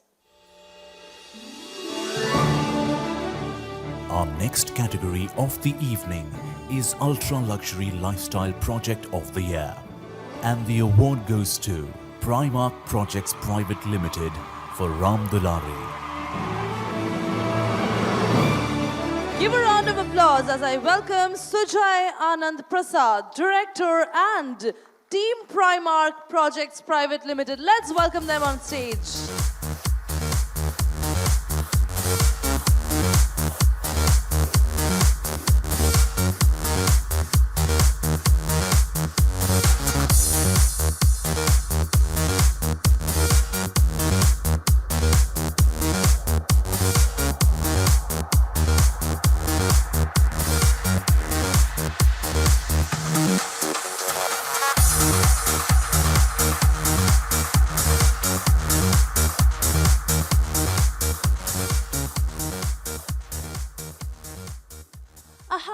No matter how Vastu friendly it is, how perfect it is so far as the location and the convenience is concerned, but the design also needs to be in accompaniment with your urban living and your urban ideas. So let us have a look at the next category.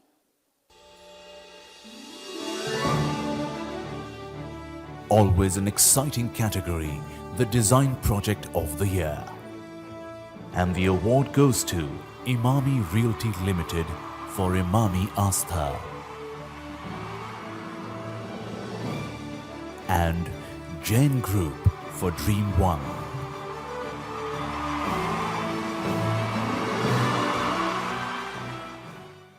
Can we please have Team Imami Realty on stage? Give them a round of applause, everybody.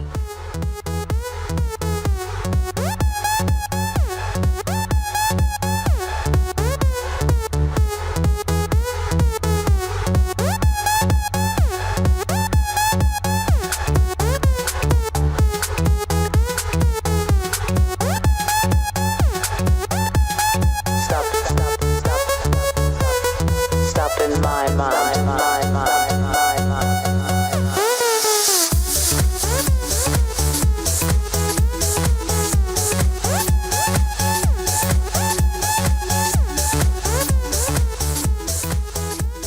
Please welcome Mr. Rishi Jain, Managing Director, Jain Group.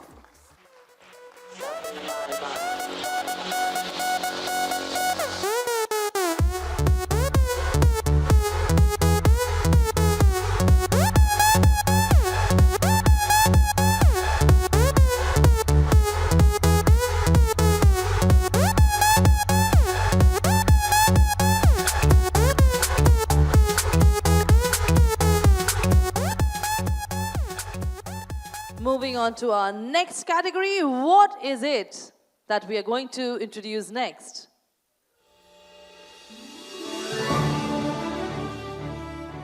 Moving on to our next award is the Real Estate Destination of the Year.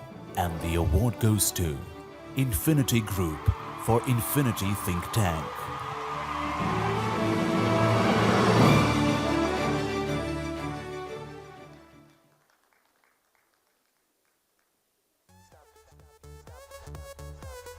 Stop in my mind.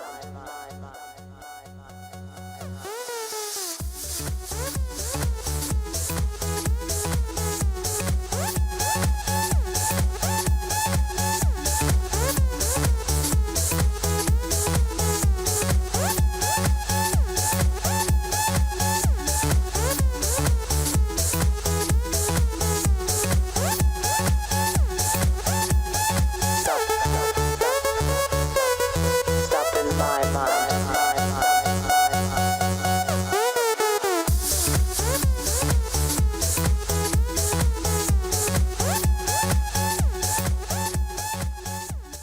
The next category, ladies and gentlemen, is very interesting because when you think of a house, now a lot of people say, oh my God, those flats have become like matchboxes, and where do you even stay? Those dreams on living in houses with courtyards and a fountain and nice parking and a garden, where are those days gone? Well, you should have thought about it. Not us, but the previous generations should have thought about it before this population outburst. But right now, you can also fulfill your dreams of a beautiful house or a villa. Let's look at the next category.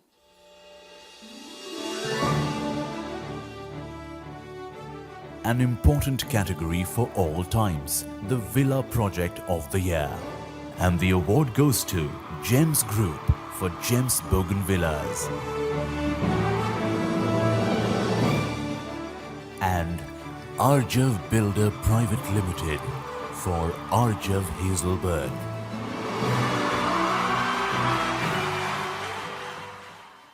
Please welcome Mr. Lalit Bhutoria, Managing Director, Gems Group.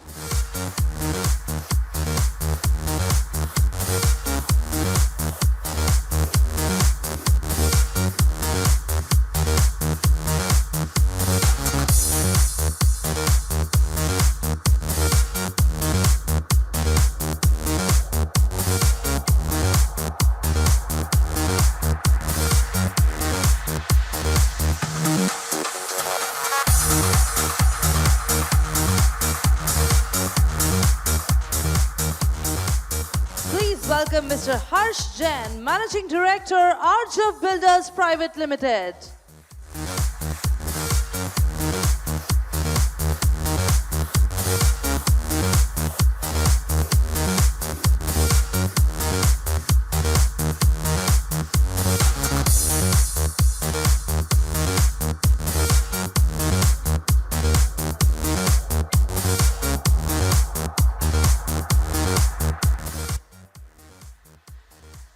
Thank you so much, Shubha Prasanna sir, for being here with us. আমাদের খুব ভালো লেগেছে আপনি এখানে এসেছেন আর আমাদের সাথে এই সময়টা কাটালেন। একটা জোরে হাতালি হয়ে যাক for this man who makes our generation proud. Thank you, sir. Now, to join Mr. Batra, can I request Mr. Imran Zaki, educationist, entrepreneur, and a social worker, to kindly join us on stage. Please welcome Mr. Zaki with a round of applause.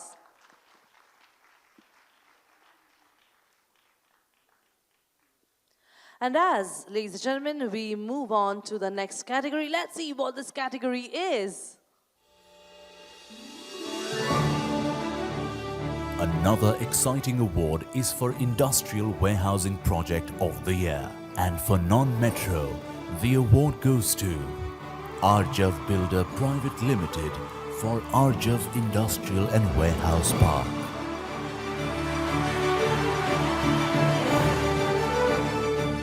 Can we please have Mr. Harsh Jain, Managing Director, Archav Builders Private Limited, to kindly come up on stage and accept his award.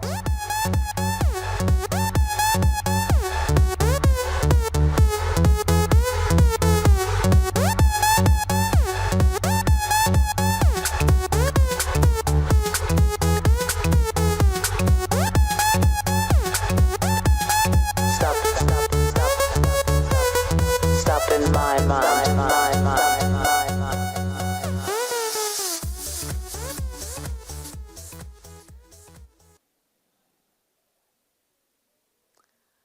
Moving on to my next category, ladies and gentlemen, we live in Kolkata and we are used to themed Durga Pujas, right? And then everything is themed right now. There are theme sarees, to theme park, to theme drawing room, and a lot of themes going on. But how will it be if your housing project is built on a theme that resonates with you? Let's look at the next category. What is the theme project of the year? Awarding uniqueness in real estate projects is the award for Themed Project of the Year. And the award goes to Imami Realty Limited for Imami Astha. And for non-metro, the award goes to DN Homes Private Limited for DN Fairy Tale.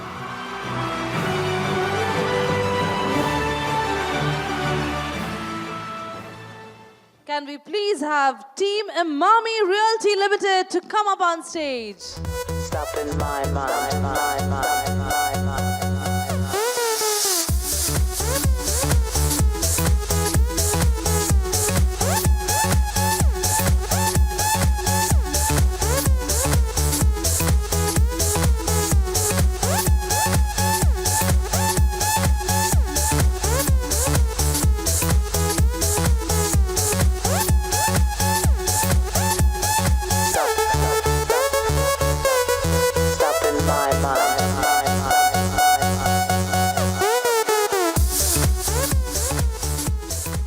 Can we please have Mr. Vilas Kulkarni, President Sales and Marketing, and Nikhil Bajpai, Vice President Business Development at DN Homes Private Limited.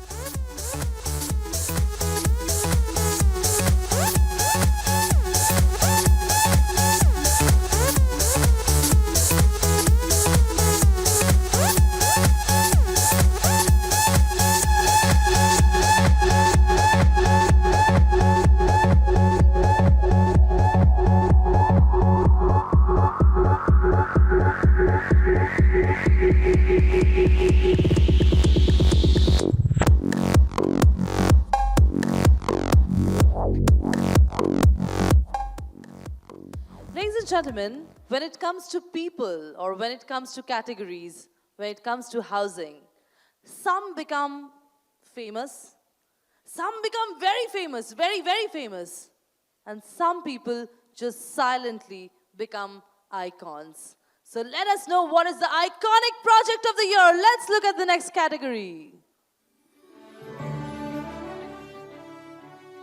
Another popular category of the evening is Iconic Project of the Year. And the award goes to Signum Group for Sampurna, and Vinayak Group for Vinayak Atlantis, and Purti Realty for Miraki.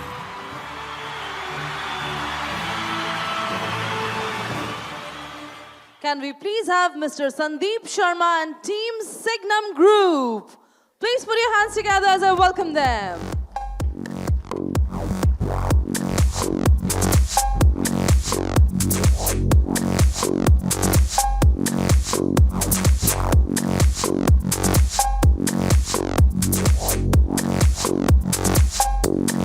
And ladies and gentlemen, can we have a roaring round of applause? Ekta jode hatali shobai mile. A real roaring round of applause.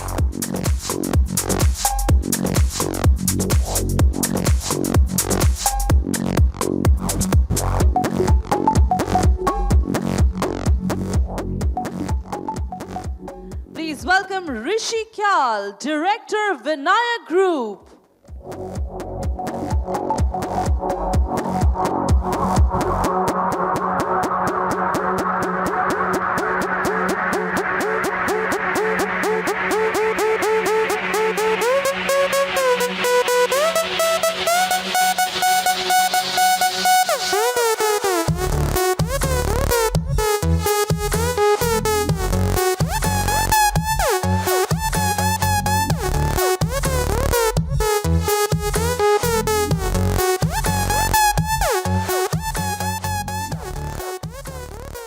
Please put your hands together as I welcome Mr. Shrey Agarwal, Director, Purti Realty. Stop in my mind.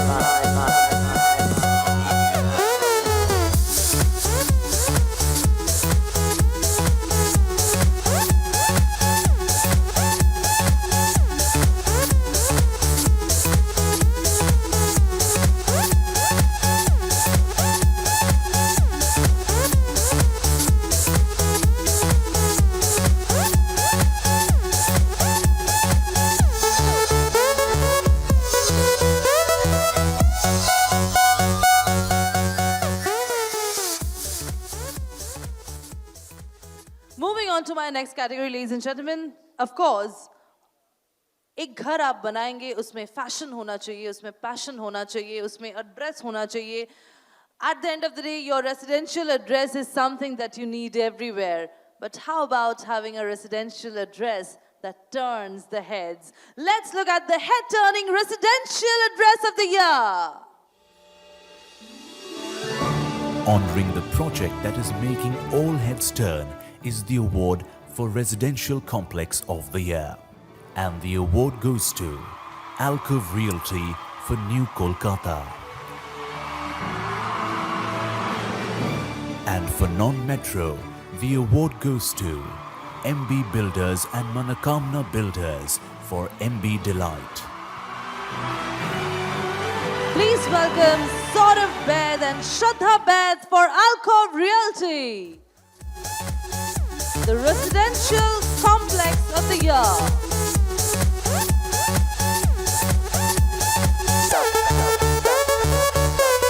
Stop in my mind.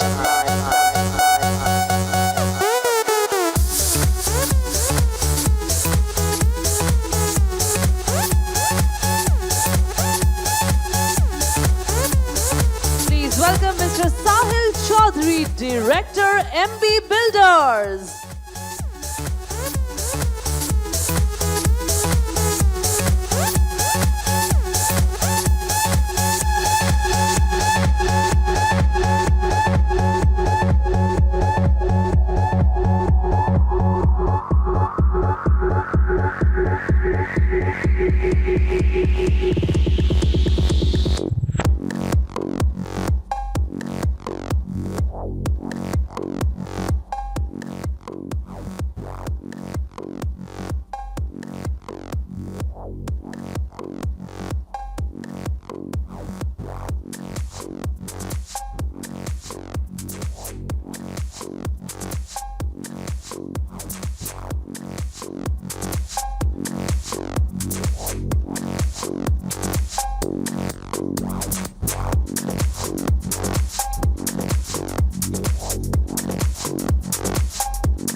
Ladies and gentlemen, moving on to the next category.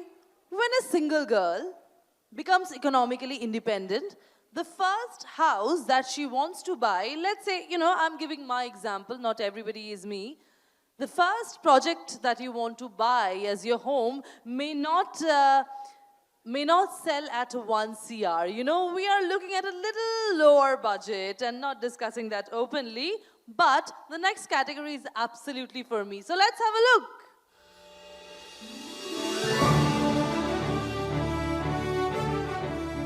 Recognizing the Budget Housing Project of the Year. And the award goes to Jai Vinayak Group for Vinayak Golden Acres.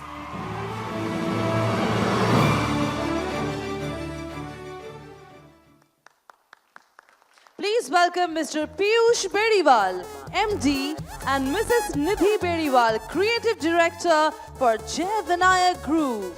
Up in my mind.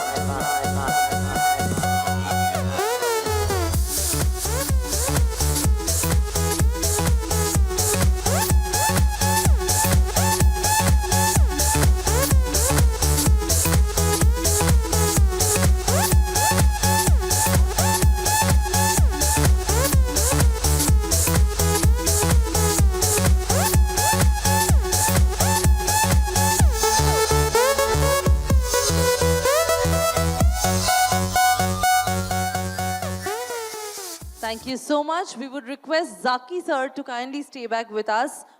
To stay back with us, sir. Zaki sir, we want you to stay back with us. And yes, Batra sir has been here for very long. We want you to go in the audience and enjoy this amazing award function. And now it's time that I call upon Mr. J.P. Agarwal, Principal Architect, Agarwal and Agarwal Architects Private Limited, to kindly come up on stage. Ladies and gentlemen, Mr. J.P. Agarwal in person. Let's give him a round of applause. And let's have a look at the next category. We now have an exciting tribute, which is for the best-selling project of the year. And the award goes to Infinity Group for Advent's Infinity.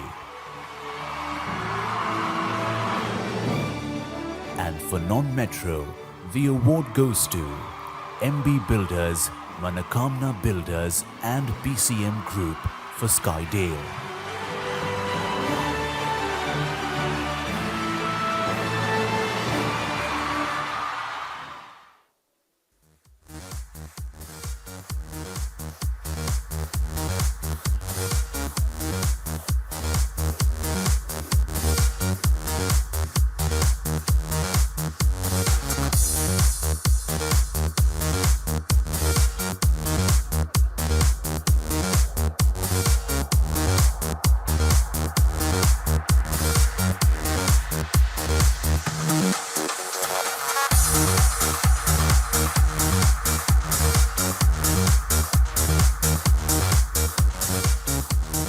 Welcome Mr. Sahil Chaudhary, Director, MB Builders for Manakamna Builders and PCM Group.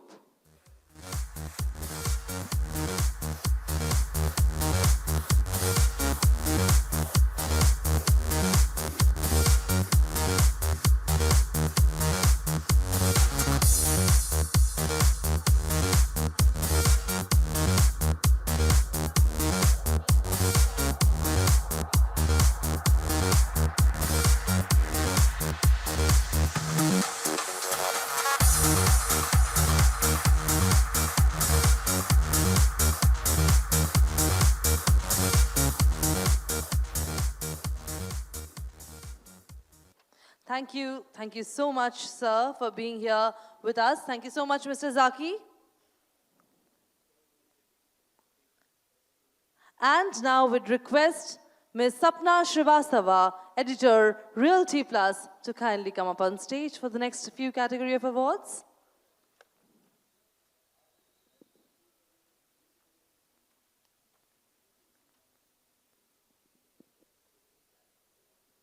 The next category, ladies and gentlemen, is for those properties which everybody is talking about. Yes, they are so popular. What is the next category? Let's have a look. another exciting category, the most popular project of the year. And the award goes to Eden Realty Ventures Private Limited for Solaris Shalimar.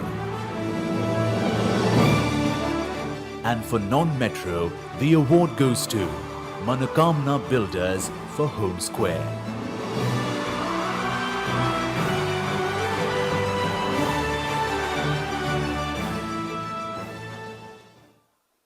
Ladies and gentlemen, please put your hands together as I welcome Mr. Kumar Satyaki, Joint Managing Director, and Mr. Vishwadeep Gupta, Director Marketing, Eden Realty Ventures Private Limited.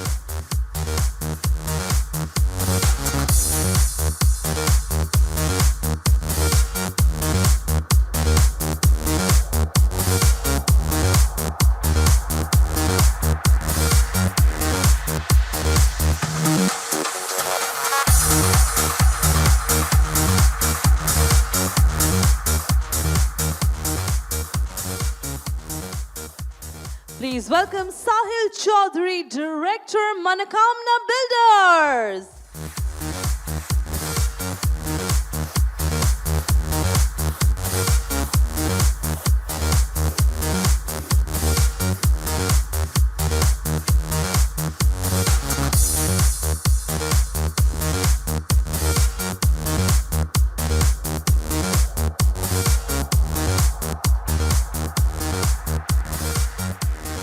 Let's look at our next category.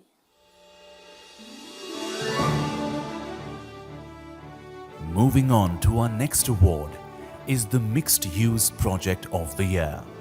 And the award goes to Orbit Group for Orbit Urban Park.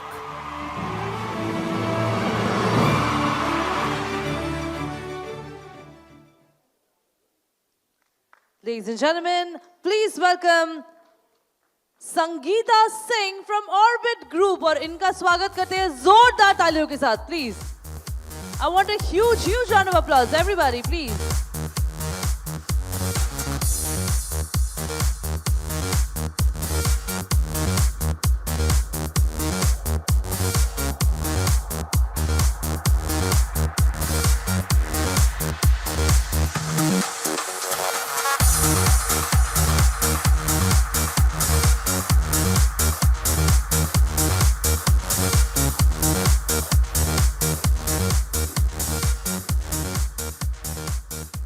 Let's move on to our next category, which is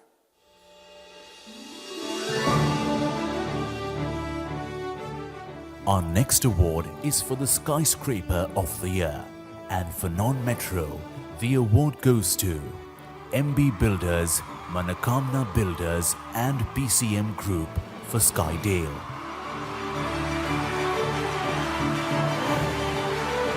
Please once again welcome Sahil Chaudhary, Director, MB Builders, Manakamna Builders and PCM Group.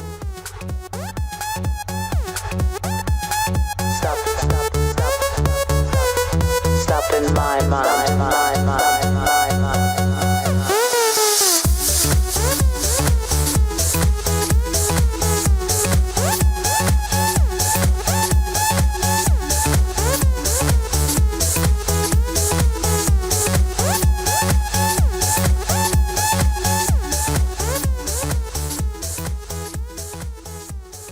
Let's move on to our next category and find out the next winner. An important honor as the world focuses on sustainability is the most environment-friendly residential space. And the award goes to Ambuja Neotia for Utalika Luxury. Can we please have Shankho Bhattacharya, AVP Projects, and Shubhro Sarkar, Head Group Branding, Corporate Communication, Ambuja Neotia.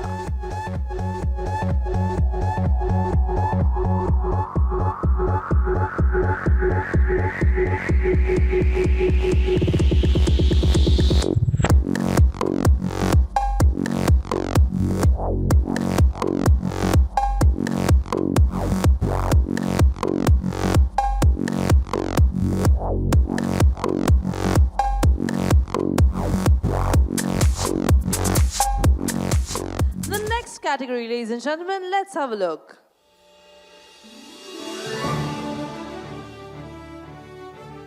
The next category is the Integrated Township Project of the Year, and the award goes to Shri Ram Properties Limited for Shri Ram Grand City.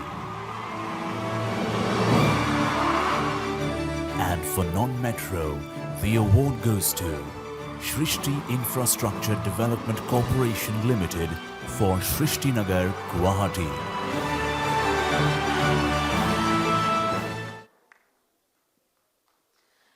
Ladies and gentlemen, please welcome Ram Shankar, Chief Operating Officer, Kolkata, and Mr. Raghav Bora, Sales Head, Shri Ram Properties Limited.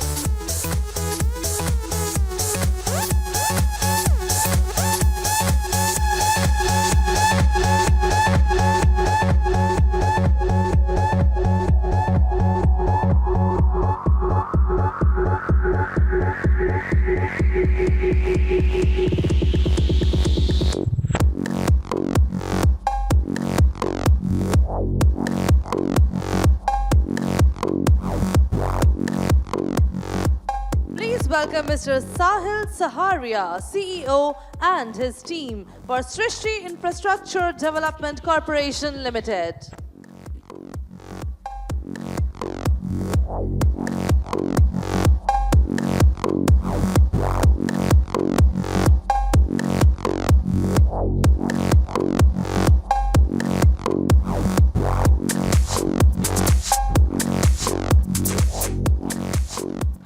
The next category, ladies and gentlemen, is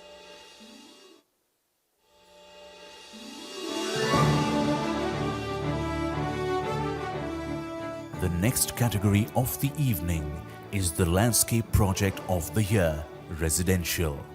And the award goes to PS Group for Vyom.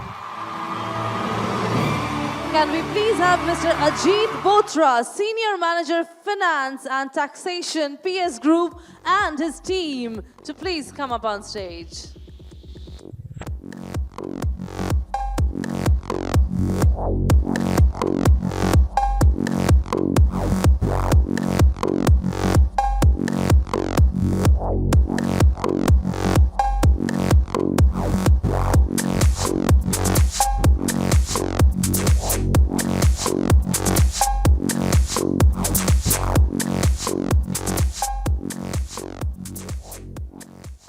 Now, ladies and gentlemen, it's time that we proceed to the Builders and Developers category.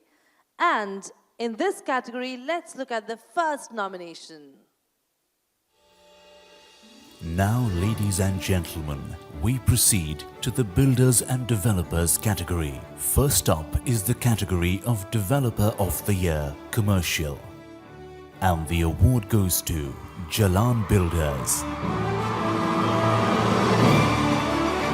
Can we please have Mr. Brij Mohan Jalan, Chairman, and Pratik Jalan, Director, Jalan Builders, to kindly come up on stage and accept the award.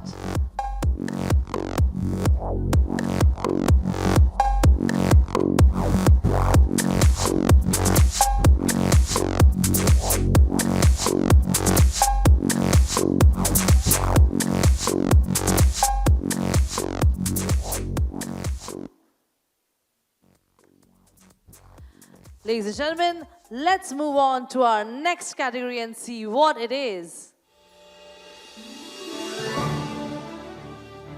The best among the best in the category of Developer of the Year, Retail. And the award goes to Quest Properties India Limited.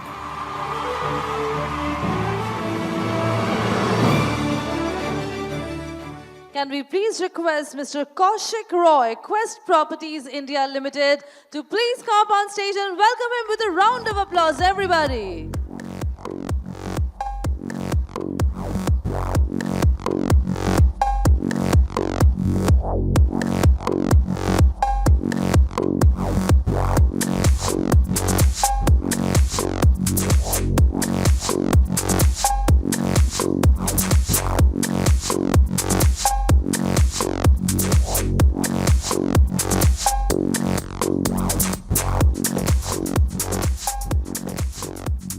next is a category, ladies and gentlemen, that is very coveted and very looked for in the Realty Plus Excellence Awards. Let's see what is that category. Always a popular category at the Realty Plus Excellence Awards is the award for Developer of the Year Residential. And the award goes to PS Group.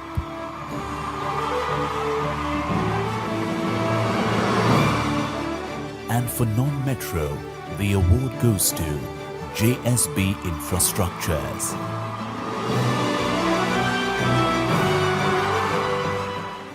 Can we please have Mr. Sarthak Shrimal, AVP Operations, PS Group, and his team to kindly come up on stage.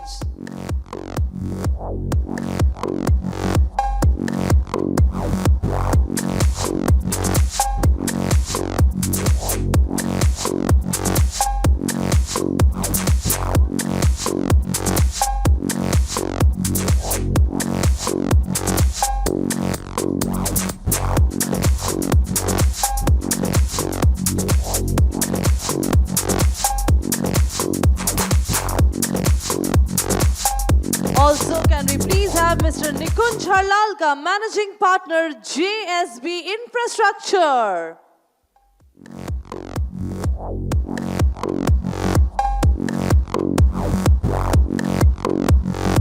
मुझे समझ में आ गया है कि हम सब ने ठान लिया है जिनको 2-3 बार अवार्ड मिल रहे हैं उनके लिए ताली नहीं बजानी है, लेकिन अलग-अलग कैटेगरी में जीत तो रहे हैं, तो let's show some spirit and let's give them a lot of applause.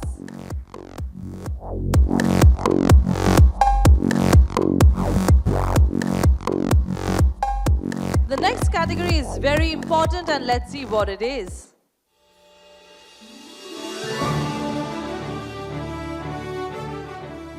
Felicitating the Developer of the Year Township. And the award goes to Arjav Builder Private Limited. Can we please have Mr. Harsh Jain, Managing Director, Arjav Builders Private Limited.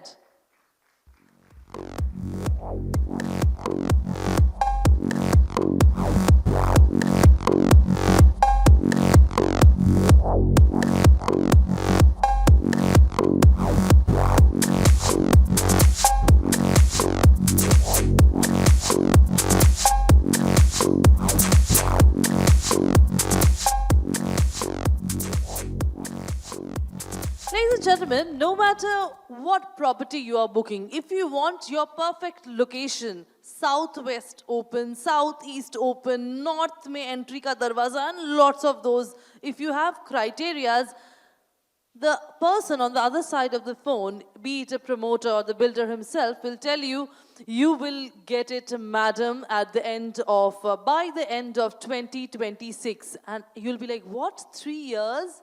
And still, a lot of builders do not confide to their words because 2026 may become 2028 and you may remain waiting. So it's very important in the realty business that the word of your mouth has its value and you deliver your project on time. So let's look at the next category. Honoring prompt and timely delivery is the award for excellence in delivery. And the award goes to Vinayak Group for the 102 Joker. And for non-metro, the award goes to JSB Infrastructures for JSB Aranya.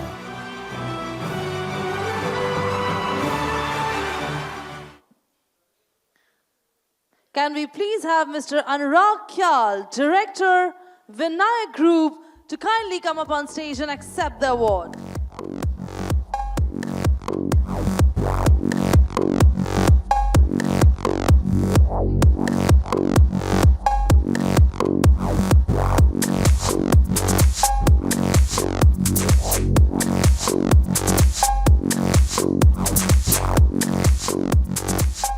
Can we please have Mr. Nikunj Harlalka, Managing Partner, JSB Infrastructures, to come up on stage and accept this amazing award.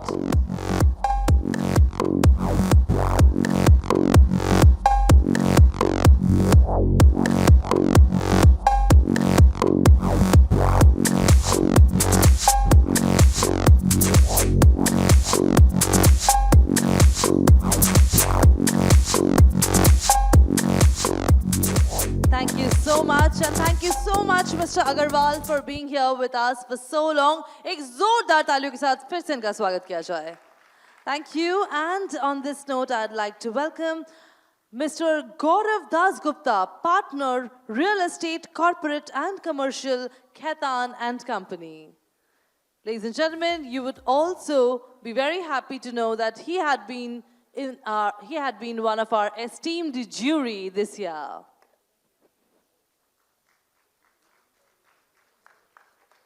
Moving on to our next category, and what is it?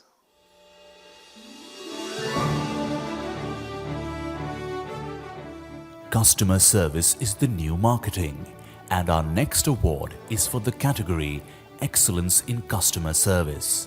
And the award goes to PS Group.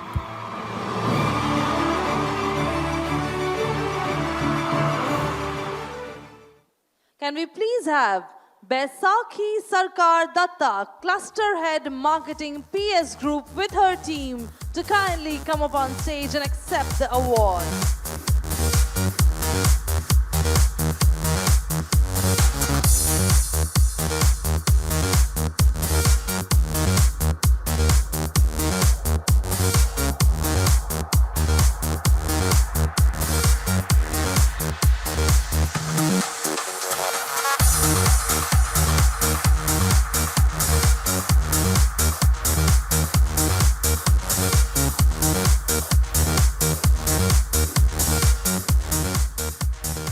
The next category, ladies and gentlemen, we all hate competition, but every year of your life, every moment of your life, somebody is making you chase, somebody is competing you, and that is the beauty of life, that fight, that adrenaline rush. What is the next category?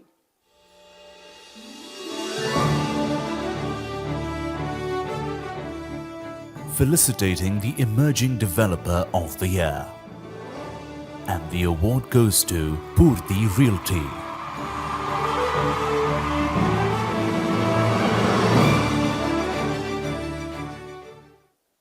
Please welcome Mr. Shrey Agarwal, Director, Purti Realty.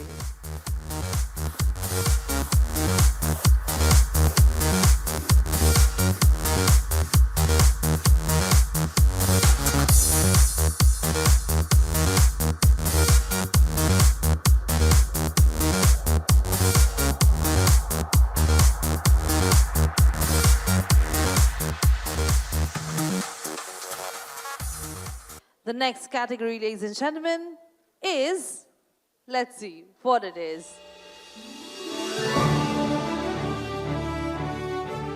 Next is the category for Fastest Growing Realty Brand of the Year. And the award goes to Vinayak Group.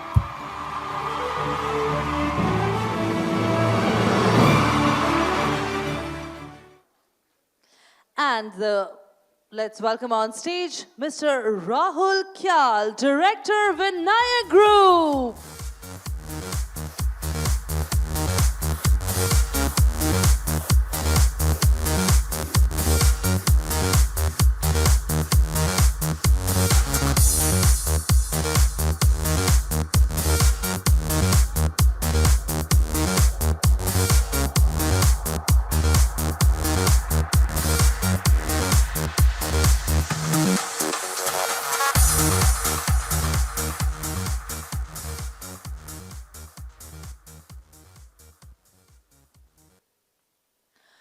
Well, there are both sides of the coin. Sometimes we say that if the project is good, or let's not just talk about projects. If your product is good, if your performance is good, if your housing project is good, then definitely it will make a mark. Well, the others will say, your project may be good, but still, marketing is very important. Branding, marketing has to be right. But I believe there should always be a balance between what you're branding, what you're marketing, and what you're presenting. And let's see who are the ones who have created this balance. Let's look at the next category.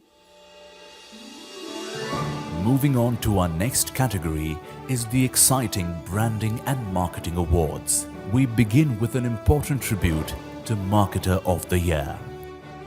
And the award goes to Ambuja Neotia. Please welcome Shubhra Sarkar, Head, Group Branding, Corporate Communication, and Debalok Roy from Ambuja Neotia to kindly come up on stage.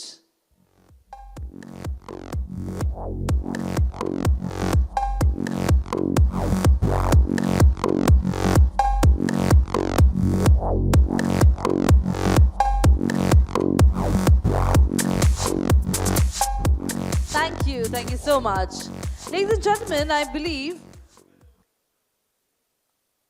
after COVID or after the 2 years that we almost spent at home or a commendable period of time that we spent at home, we realized that marketing and branding has not only remained on posters and banners and hoardings or television ads or movie ads. No, they have highly become digital. The digital space is the space to look out for. So let's have a look at the next category.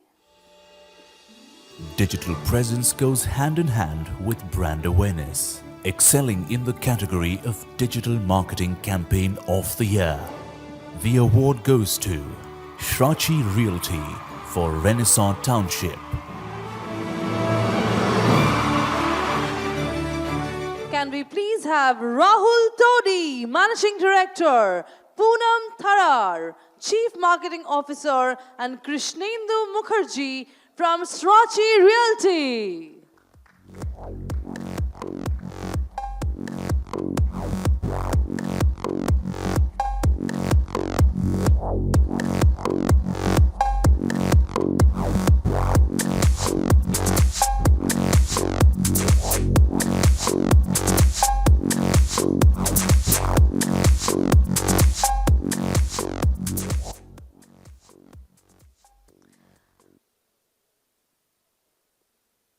Let's move on to the next category, ladies and gentlemen, which is about the marketing campaign of the year.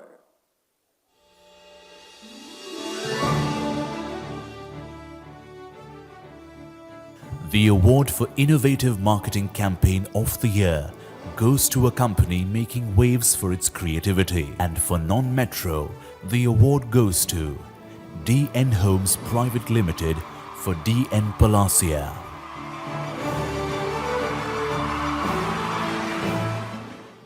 Please welcome Mr. Vilas Kulkarni, President, Sales and Marketing, and Nikhil Vajpayee, VP, Business Development, DN Homes Private Limited.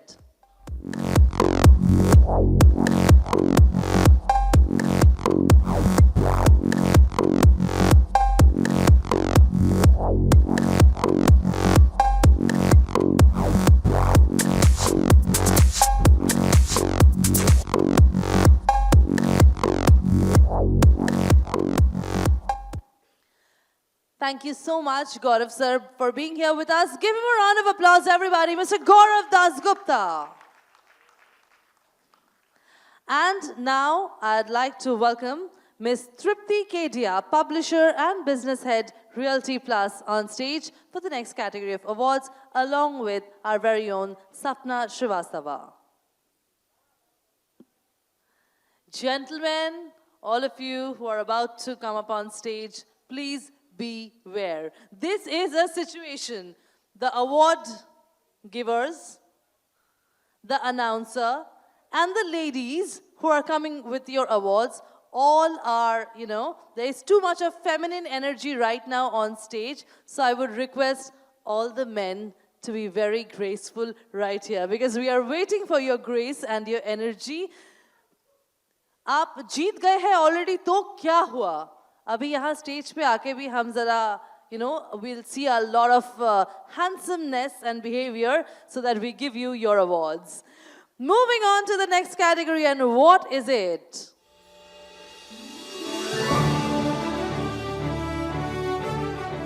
Next is an important category, Project Launch of the Year. And the award goes to Shrachi Realty for Newtown Villas. Please welcome Mr. Rahul Todi, Managing Director, Poonam Tharar, Chief Marketing Officer, and Krishnendu Mukherjee, Srachi Realty. And everybody, let's give them a round of applause. I thought the gentlemen were not even coming.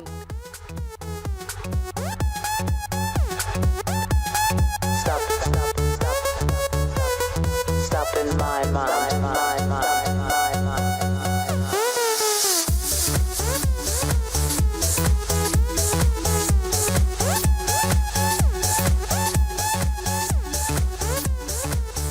Moving on to our next category.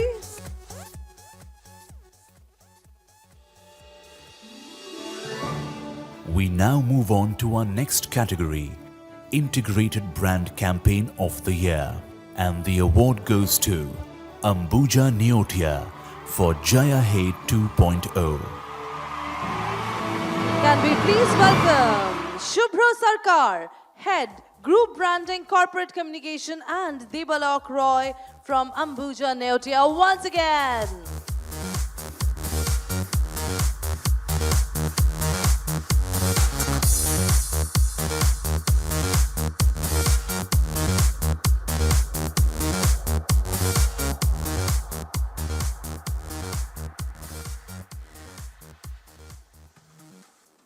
The next, ladies and gentlemen, it says that if you connect to 1,000 customers, 100 will call you back. If you call 100, 10 will call you back. So the percentage sometimes is between 5 to 10. How is your consumer connect in every aspect? Before sales, after sales. Let's have a look at the next category.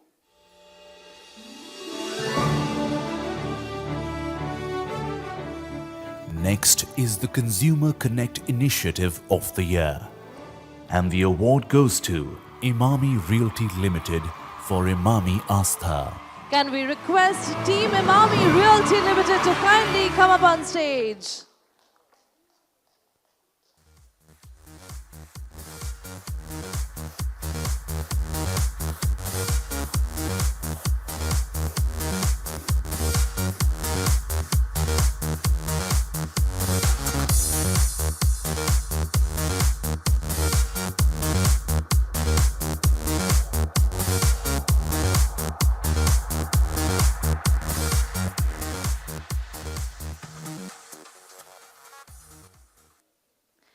Coming up next, ladies and gentlemen, the next category is really interesting. Let's have a look.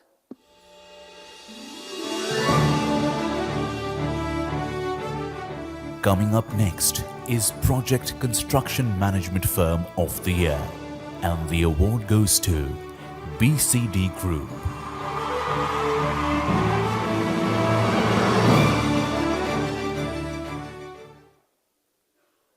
Please welcome Angad Bedi, Managing Director, BCD Group, to kindly come up on stage.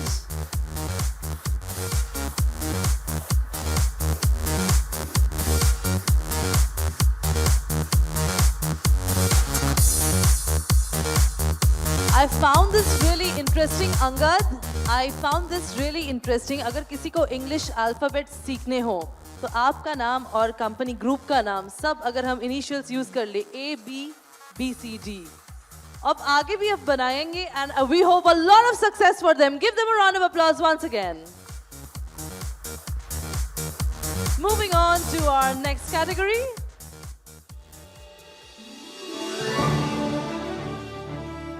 Felicitating creativity for Architectural Design of the Year, Residential.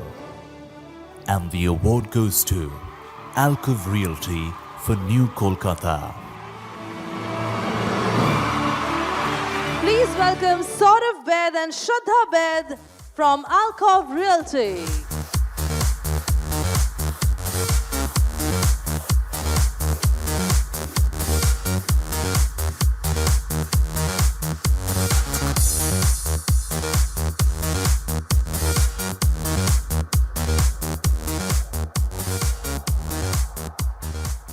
दोस्तों आपको पता है ताजमहल आज तक ताजमहल क्यों है? Definitely you will say बहुत ही खूबसूरत है, मार्बल से बना हुआ है, हीरे मोती सब जड़े हुए थे, मैं आपको और एक मजेदार चीज कहती हूँ. That is the Leaning Tower of Pisa, one of the architectural wonders of the world. And I had the opportunity of visiting the Leaning Tower of Pisa.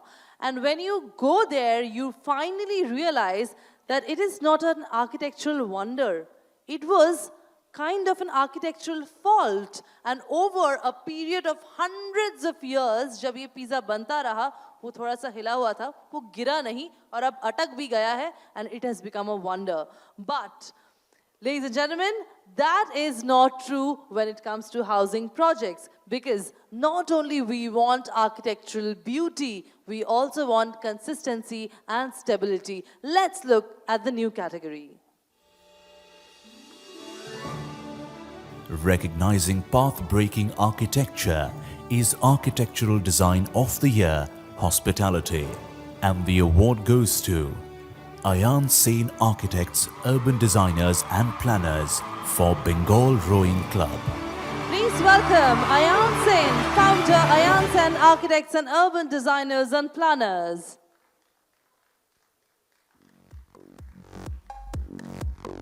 Can we have a huger round of applause, ladies and gentlemen, please?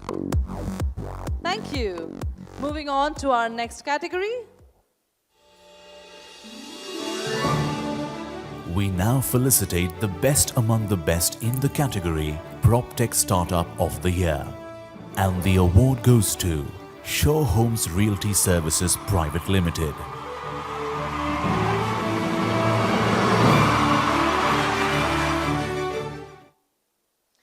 And please welcome Mr. Arya Sumant, Managing Director, and Mr. Shardendu Shekhar, Shore Homes Realty Services Private Limited.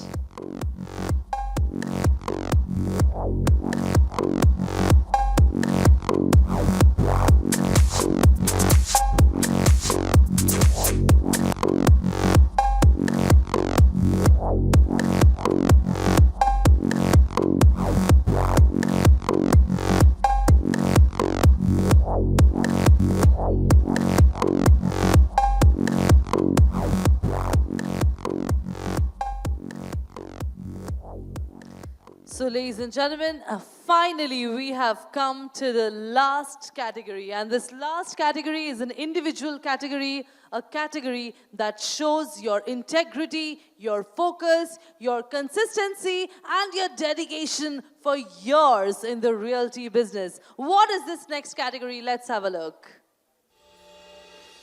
And last but not the least, we have Individual Achievement Awards for the evening, and announcing the prestigious award for Sustainable Business Leader of the Year.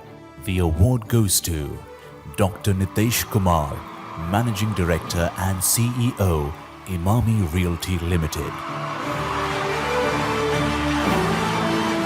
Please put your hands together for Dr. Nitesh Kumar, MD and CEO, Imami Realty Limited.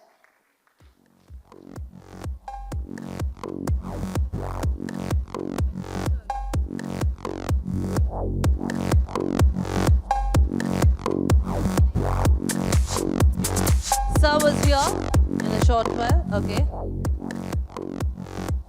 I hope none of our winners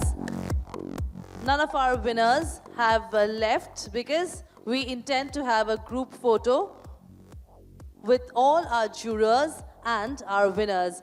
Ladies and gentlemen, the man is right here. Put your hands together for Dr. Nitesh Kumar, MD and CEO, Imami Realty Limited, for Individual Achievement, Sustainable Business Leader of the Year. The Sustainable Business Leader of the Year right here, Nitesh Kumar, MD and CEO, Imami Realty Limited.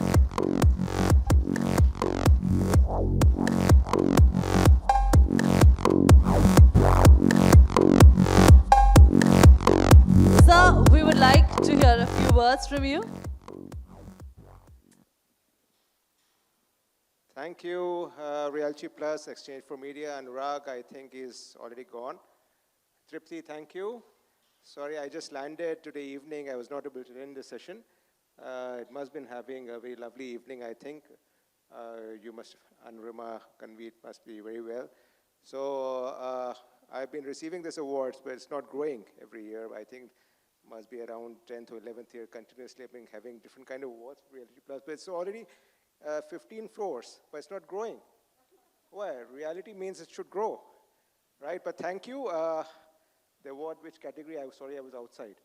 It was sustainable. Sustainable. Sustainable Business Leader of the Year. Okay, so City of Kolkata is sustaining me, right? So I think this award is for that. Thank you all the real estate fraternity. Cheers for you all. Thank you, bye-bye. Thank you so much, sir. And thank you, both of you, Tripti and Sapna. Thank you for being with us. Can I have all the winners and all the jurors present here to come up on stage for a group photograph? All the winners and all the jurors, let's have you on stage.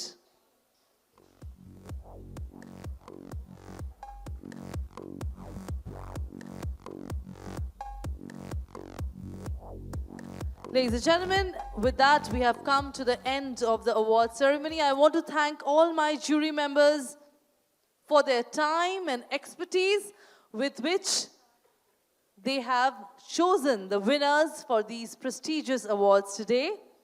And to all the winners, I want to congratulate them heartily for being winners in the 15th Realty Plus Excellence Award 2023 East.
देखिए जो सबसे लंबे है आपको पता है, आपको बचपन से पता है जब आपको स्कूल में कोई प्यार नहीं करता था क्योंकि आप बहुत लंबे हैं तो आप सबसे पीछे जाएंगे, जो उनसे कम लंबे हैं वो उसके सामने,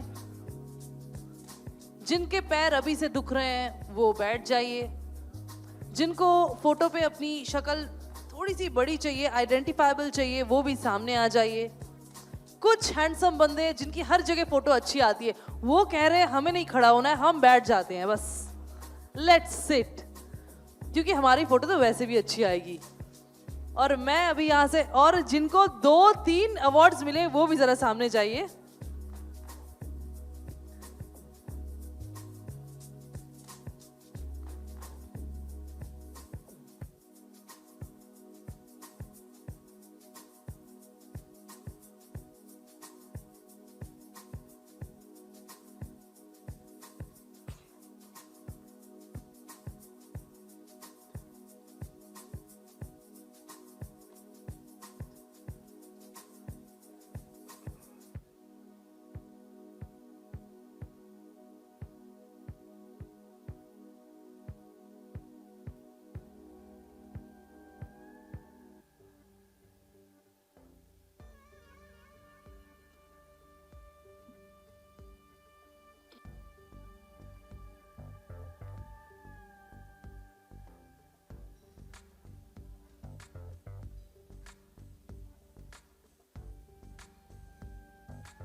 Thank you so much, gentlemen. And ladies, this will be followed by a networking dinner.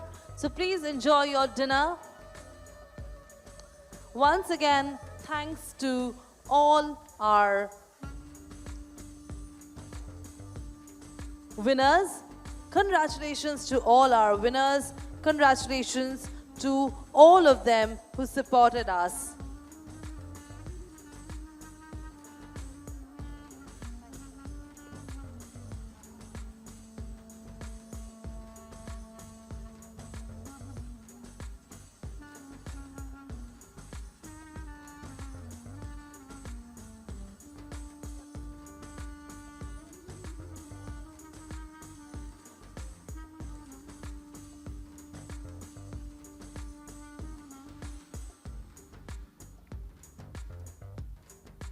Conclave and Excellence Awards 2023. What a beautiful evening was this. So many winners, so much of excitement in this one room.